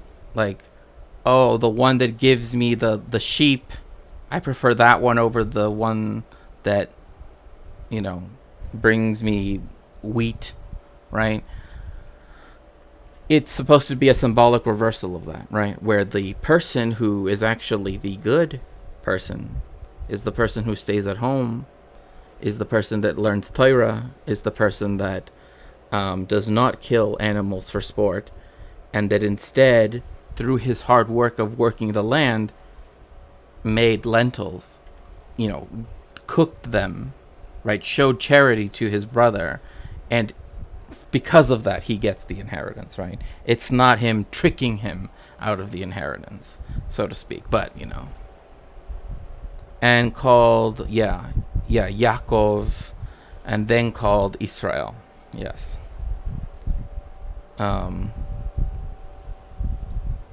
So, again, it's like when you start adding in all of these little contextual things, like how Jewish people think of things, because again, Jewish people believe that when the Torah was given at Matan Torah, right, at the giving of the Torah on Har Sinai, right, and if you read the story too, it's like, because it also talks about Moses hearing, right, is that we get both the written Torah and the oral Torah, right? So we know that the written part is incomplete, right? Like Jews already understand that there is more to it than just what is on the paper, so to speak. And so, that's the oral tradition, right? And so that's why when Jacob does that, it's him, having worked the sweat of his brow, right? Connection to Adam, right? Cain and Abel, blah blah blah, right? Him doing something for his brother that his brother would never do for him, right? Because he was out there doing, crimes, right? And so that's why he gets the inheritance, right? It's because Jacob actually was willing to do something kind to Esau instead of rejecting him. Again, that's, Rabbi Shakespeare, giving you your little lessons here. I always learn so much here. Oh, I appreciate that, Vidingale. I'm glad to hear that. Yeah, I never really liked that story, the fascination with blood sacrifice over... Right, exactly. And that's why you see the opposite occur once the Jewish people have become the Jewish people, right? Until the giving of the Torah, there was no Jewish people. There were Hebrews, there were Israelites, right, so to speak, right? But until the giving of the Torah, that's when the Jewish people become a people. Like, that's the ethnogenesis of the Jewish people. I am the prodigal son, or the... Thank you, Rabbi. Well, you're welcome. Well, you're welcome. Legally, atheism is recognized as a religion for legal purposes, like protection under the law, and like prisoners, if they have a religious belief, like they believe that they shouldn't be subject to this or that, or they shouldn't be forced to go to church or whatever, for legal reasons, atheism is classified as a religion. So. Sense of God. Are we going to let the students really make decisions? Are we really going to further divide the country along religious lines? We're so divided today. Do we want even greater division? I hope the Supreme Court agrees with that and strikes down any statute or any rule that requires the Bible or the Ten Commandments. Look, yeah, I can see Ryan Walters getting like miffed in the corner here. He's like wringing his hands and he's shaking his head like he's going to give it to this. Good. Probably expected to like agree with him on most things, but that took him by surprise. Oh, thank you so much, Lefty. That is the sweetest. That is the sweetest, right? Surprise, I guess. Took me by surprise, honestly. Here's the Bible or the Ten Commandments. Look, I love the Bible. Love most of the Ten Commandments, not all of them, but I love most of the Ten Commandments. Remember that the first four are all religious. Thou shalt not. Wait, let's see here. Holy lazy duck, yeah. Taking a story seriously, but not literally. Yeah, like a lot of the stories are not meant to be like, yes, this is, you know what I mean? Like, because they are very decontextualized. And the Jewish people know this, right? No step on snack, right. So that's why there's always has always been the oral tradition, right? That it sort of explains, like, like, for example, like the fact that what happened with like the mark of Cain, right, was only affected his son, right? Like it only went down that generation. Nobody else ever had it, right? Like, in the same way how, like, Adam and Eve, living as long as they didn't just have those three sons, right? They didn't just have Cain, Abel, and Seth, right? They had other kids, right? And people started to have other families after that, blah, blah, blah, right? Like, hundreds of years occur. They don't just have three kids, right? You know what I mean? I mean, there's very little to do, after you're done, sowing the seeds and such, Take the name of the Lord in vain. God damn it. I love that, dude. I'm gonna start using that. That's great.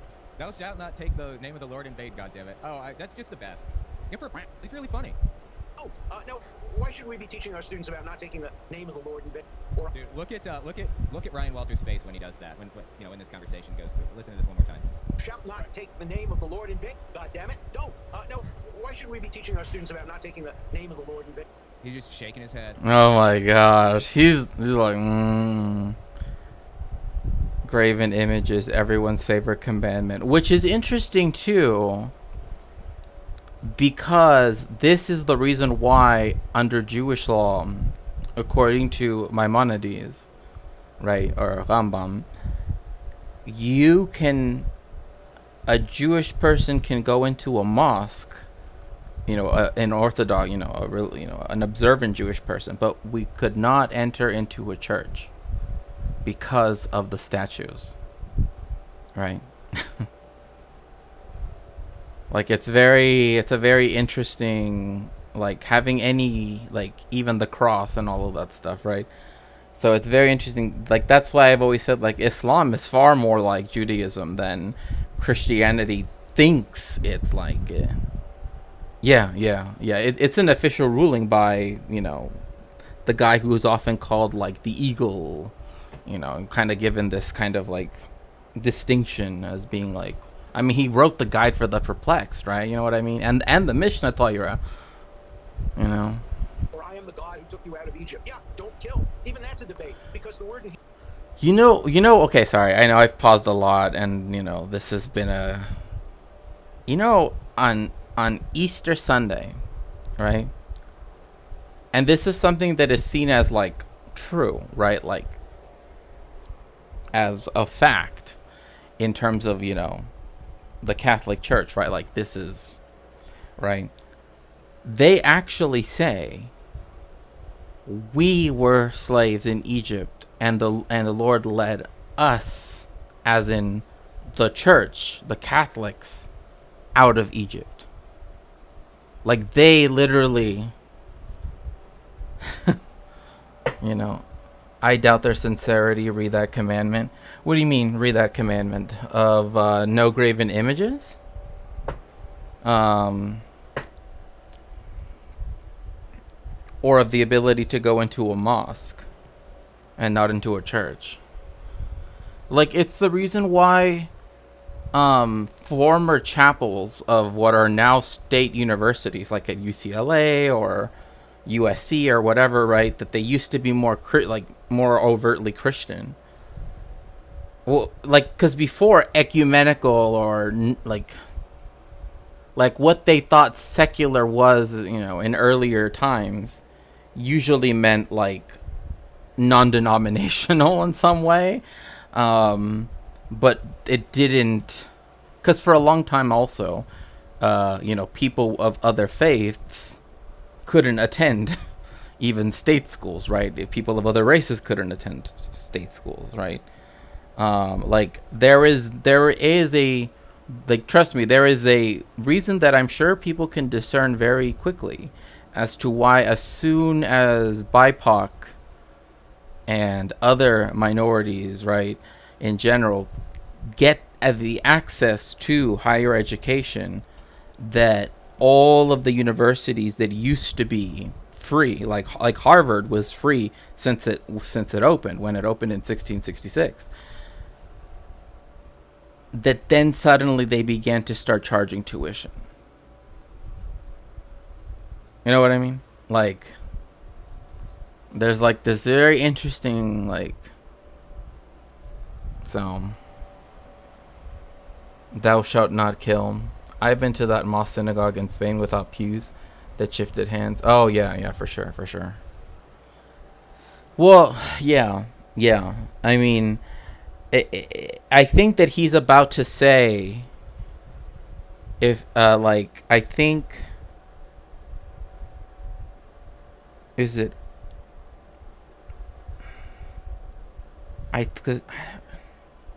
I mean, maybe, because he's going down each commandment. But lo kitzach is what the commandment says.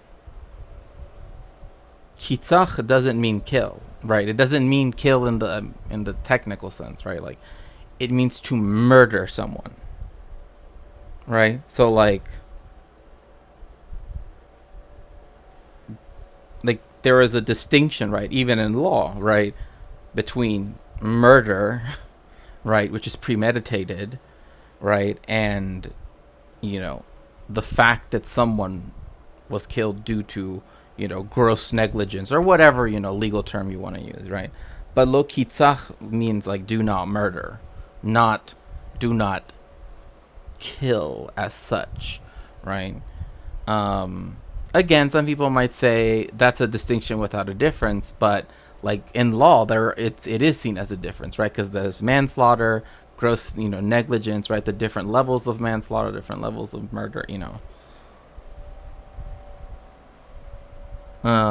as opposed to in war, right? I mean, yeah, I was thinking in terms of, Hebrew is lo tirtzach, do not murder. Yeah. One version of the Bible says do not kill. Another version says do not murder. We're going to just have fight after fight after I get it. I guess the argument. Let's give the superintendent the last word here. Superintendent, respond, please. Yeah, everybody on this thing is so completely full of shit. And I can't even believe that I'm sitting here agreeing with Alan Dershowitz. Absolutely. That's the most absurd argument. No, I agree with you, Sasha, right? Like, for me, and my own, at one time I actually did used to write down, like, what are often called, like, responsa, or, like, kind of like rabbinical, ethical things, right? Like, with I mean, I don't want to say rabbinical authority, right? But like that come from my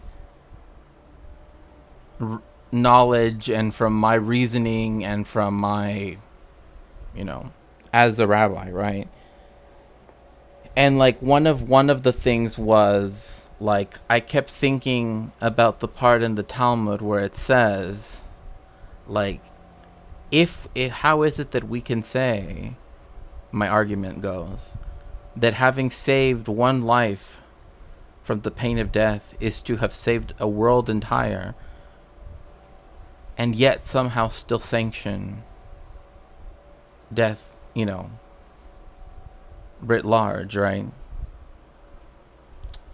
Either it must be that we must try to make it so that all possible worlds, so to speak, right, that the world entire, right, must be given the respect and the ability to, as it were, be saved, right, by teshuvah or whatever you want to, however you want to word it, right?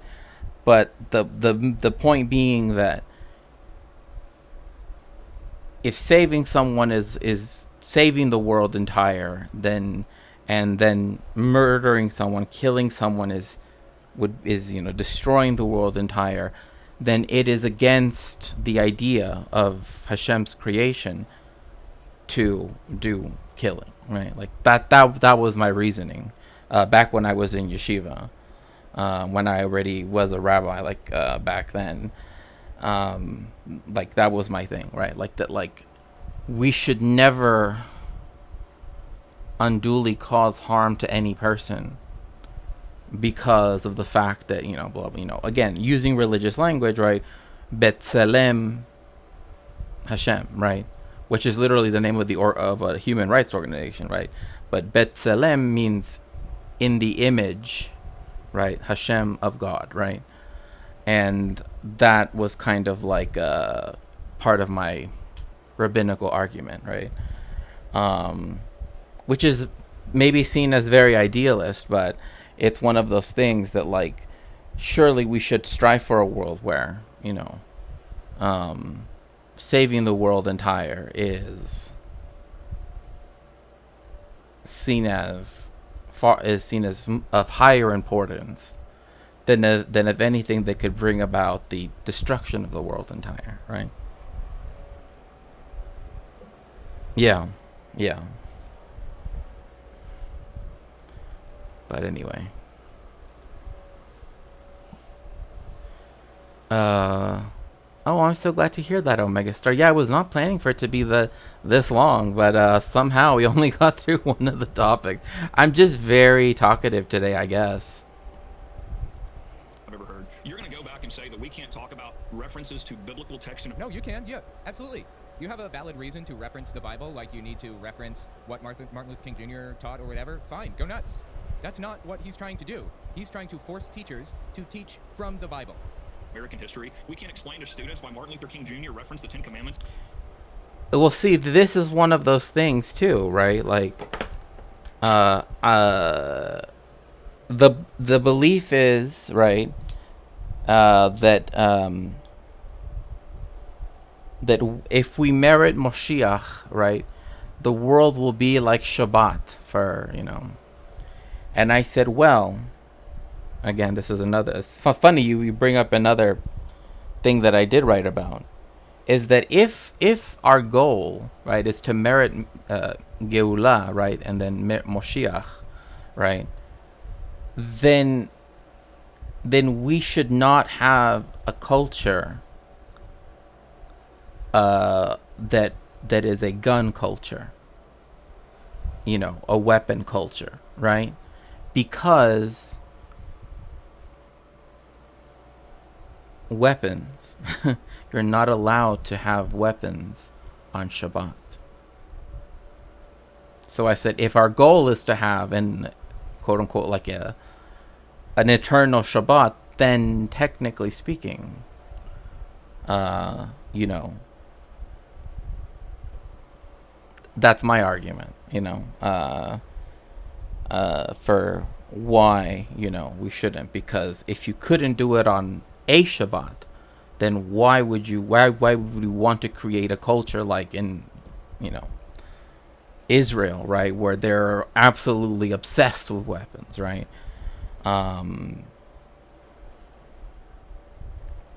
Because again, the goal is to not have to live in a world where those things have to exist, right? So to speak, right?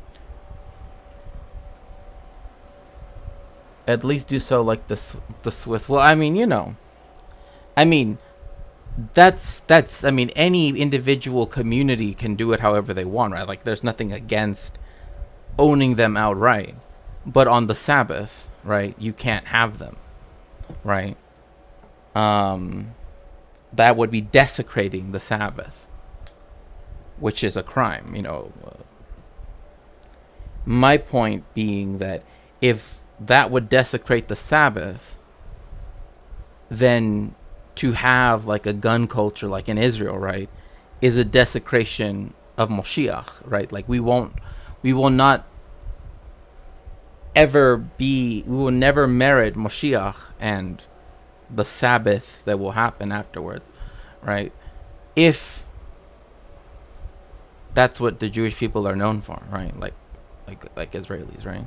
But anyway, that's just go nuts. Civil rights movement, and talked about biblical examples in his letter from a Birmingham jail, because he's wanting to take this into a theological argument. It's not a theological argument, Professor. This is an argument about history and people in our history who have referenced the Bible in their own words.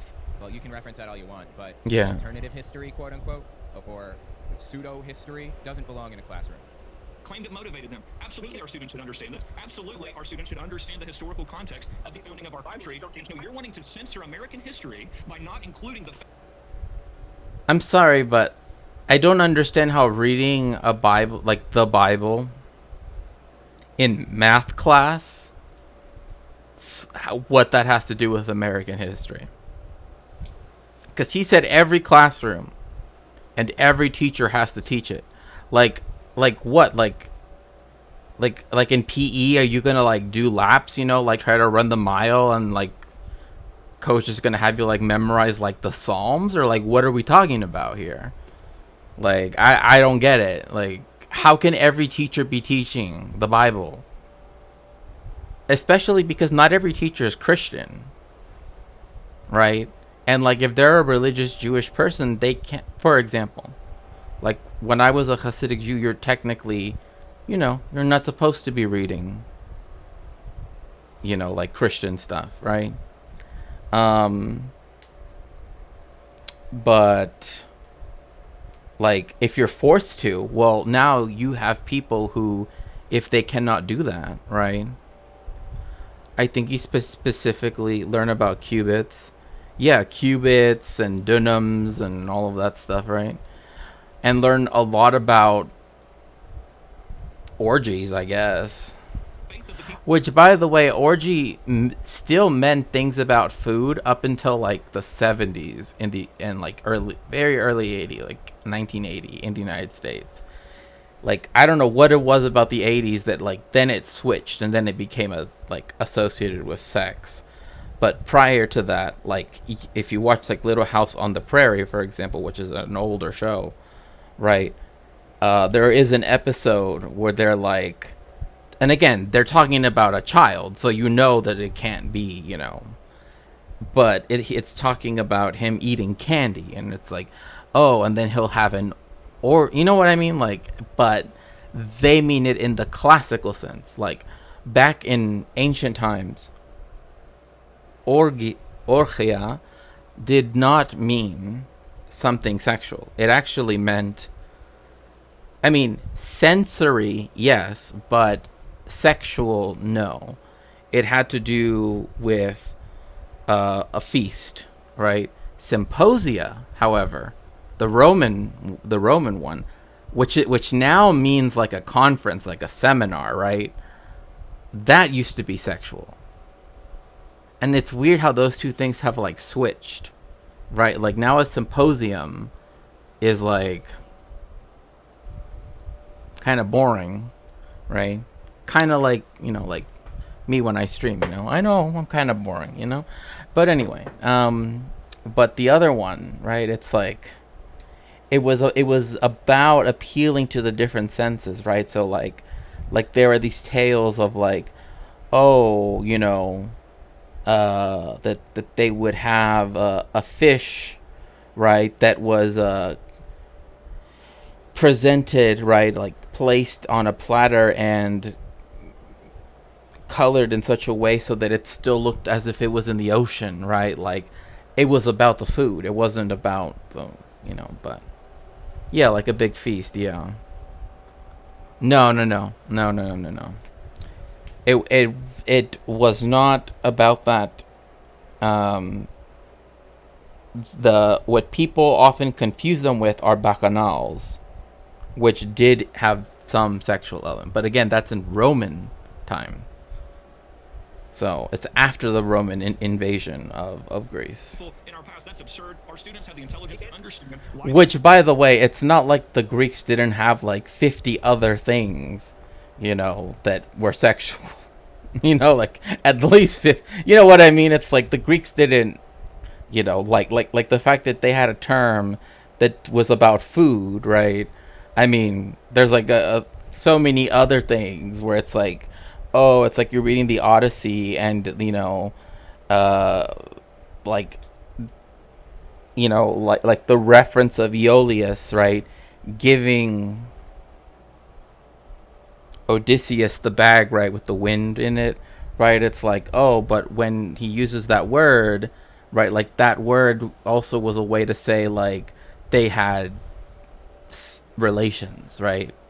It's like, oh, Odysseus had sex with the god of wind. Interesting.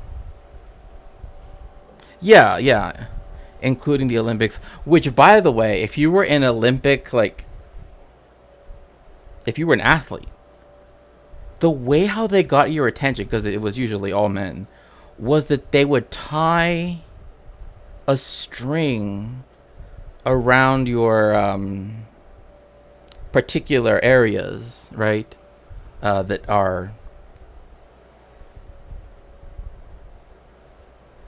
exposed, right, that are, and your trainer, to get your attention, would stick his hand, get the string, and start pulling on it, and like it was like a bell.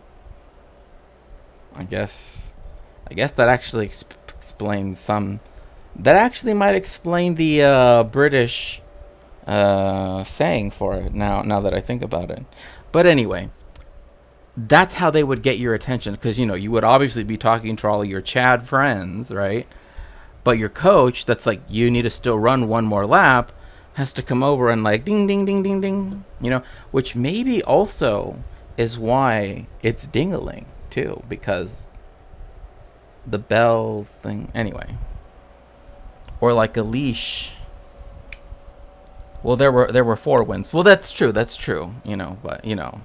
You know what I mean. People made decisions in this country and played a crucial role in American history. Yeah, I know that. So Alan Dershowitz, it sounds like he's trying to say, then teach him about the anti-Catholic bias. Spread that anti-Catholic bias, because that's what it's about. If you frame this a little bit differently, if you frame it the way that Ryan Walters is viewing it right now, he doesn't want to teach about Catholic bigotry in, the early days of the country. He wants to teach Catholic bigotry from the early days. He doesn't want to teach about the Bible. That'd be fine, whatever. He wants to teach the Bible.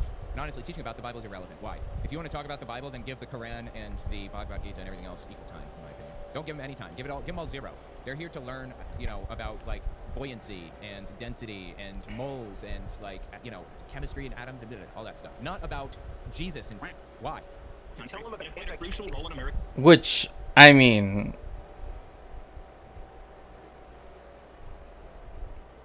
I don't know. I know you're trying to talk over me here, but it's really clear. The colossal scumbag. Our history, the founders were clear. People throughout our history were clear that Christianity played a role in their decision making. Our kids need to understand that very clearly. Yeah. Ryan, quickly, because I got to go. Christianity. Yeah, I think that's about the end. Almost. Let's see what Dershowitz says to close up. Ryan, quickly, because I got to go. Christianity. The founding fathers were Catholic. Understood. Superintendent, thank you. This is going to continue. It's going to be Unfortunately.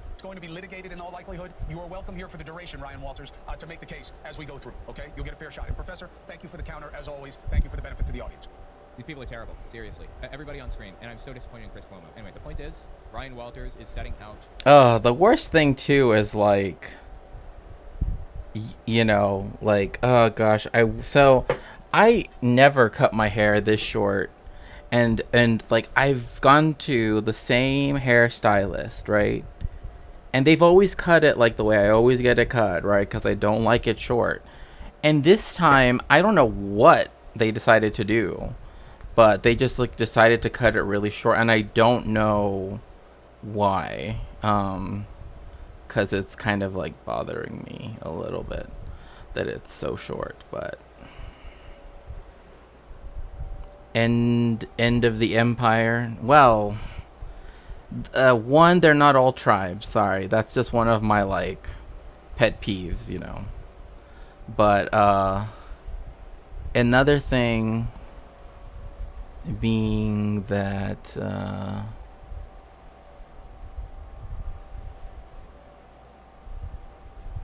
let's see here.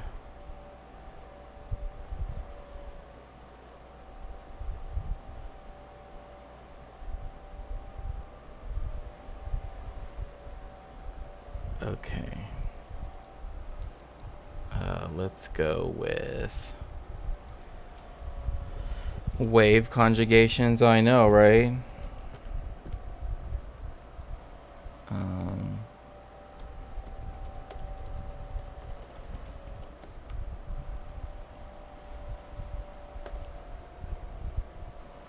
Okay, everyone. If you're here in Twitch chat, make sure to get in the machine. We're going to head on over to Galactic Streamlord. Make sure to tell him hello. And thank you so much for joining me this evening as we talked about a lot of stuff. Thank you. Thank you. Oh, thank you. By all.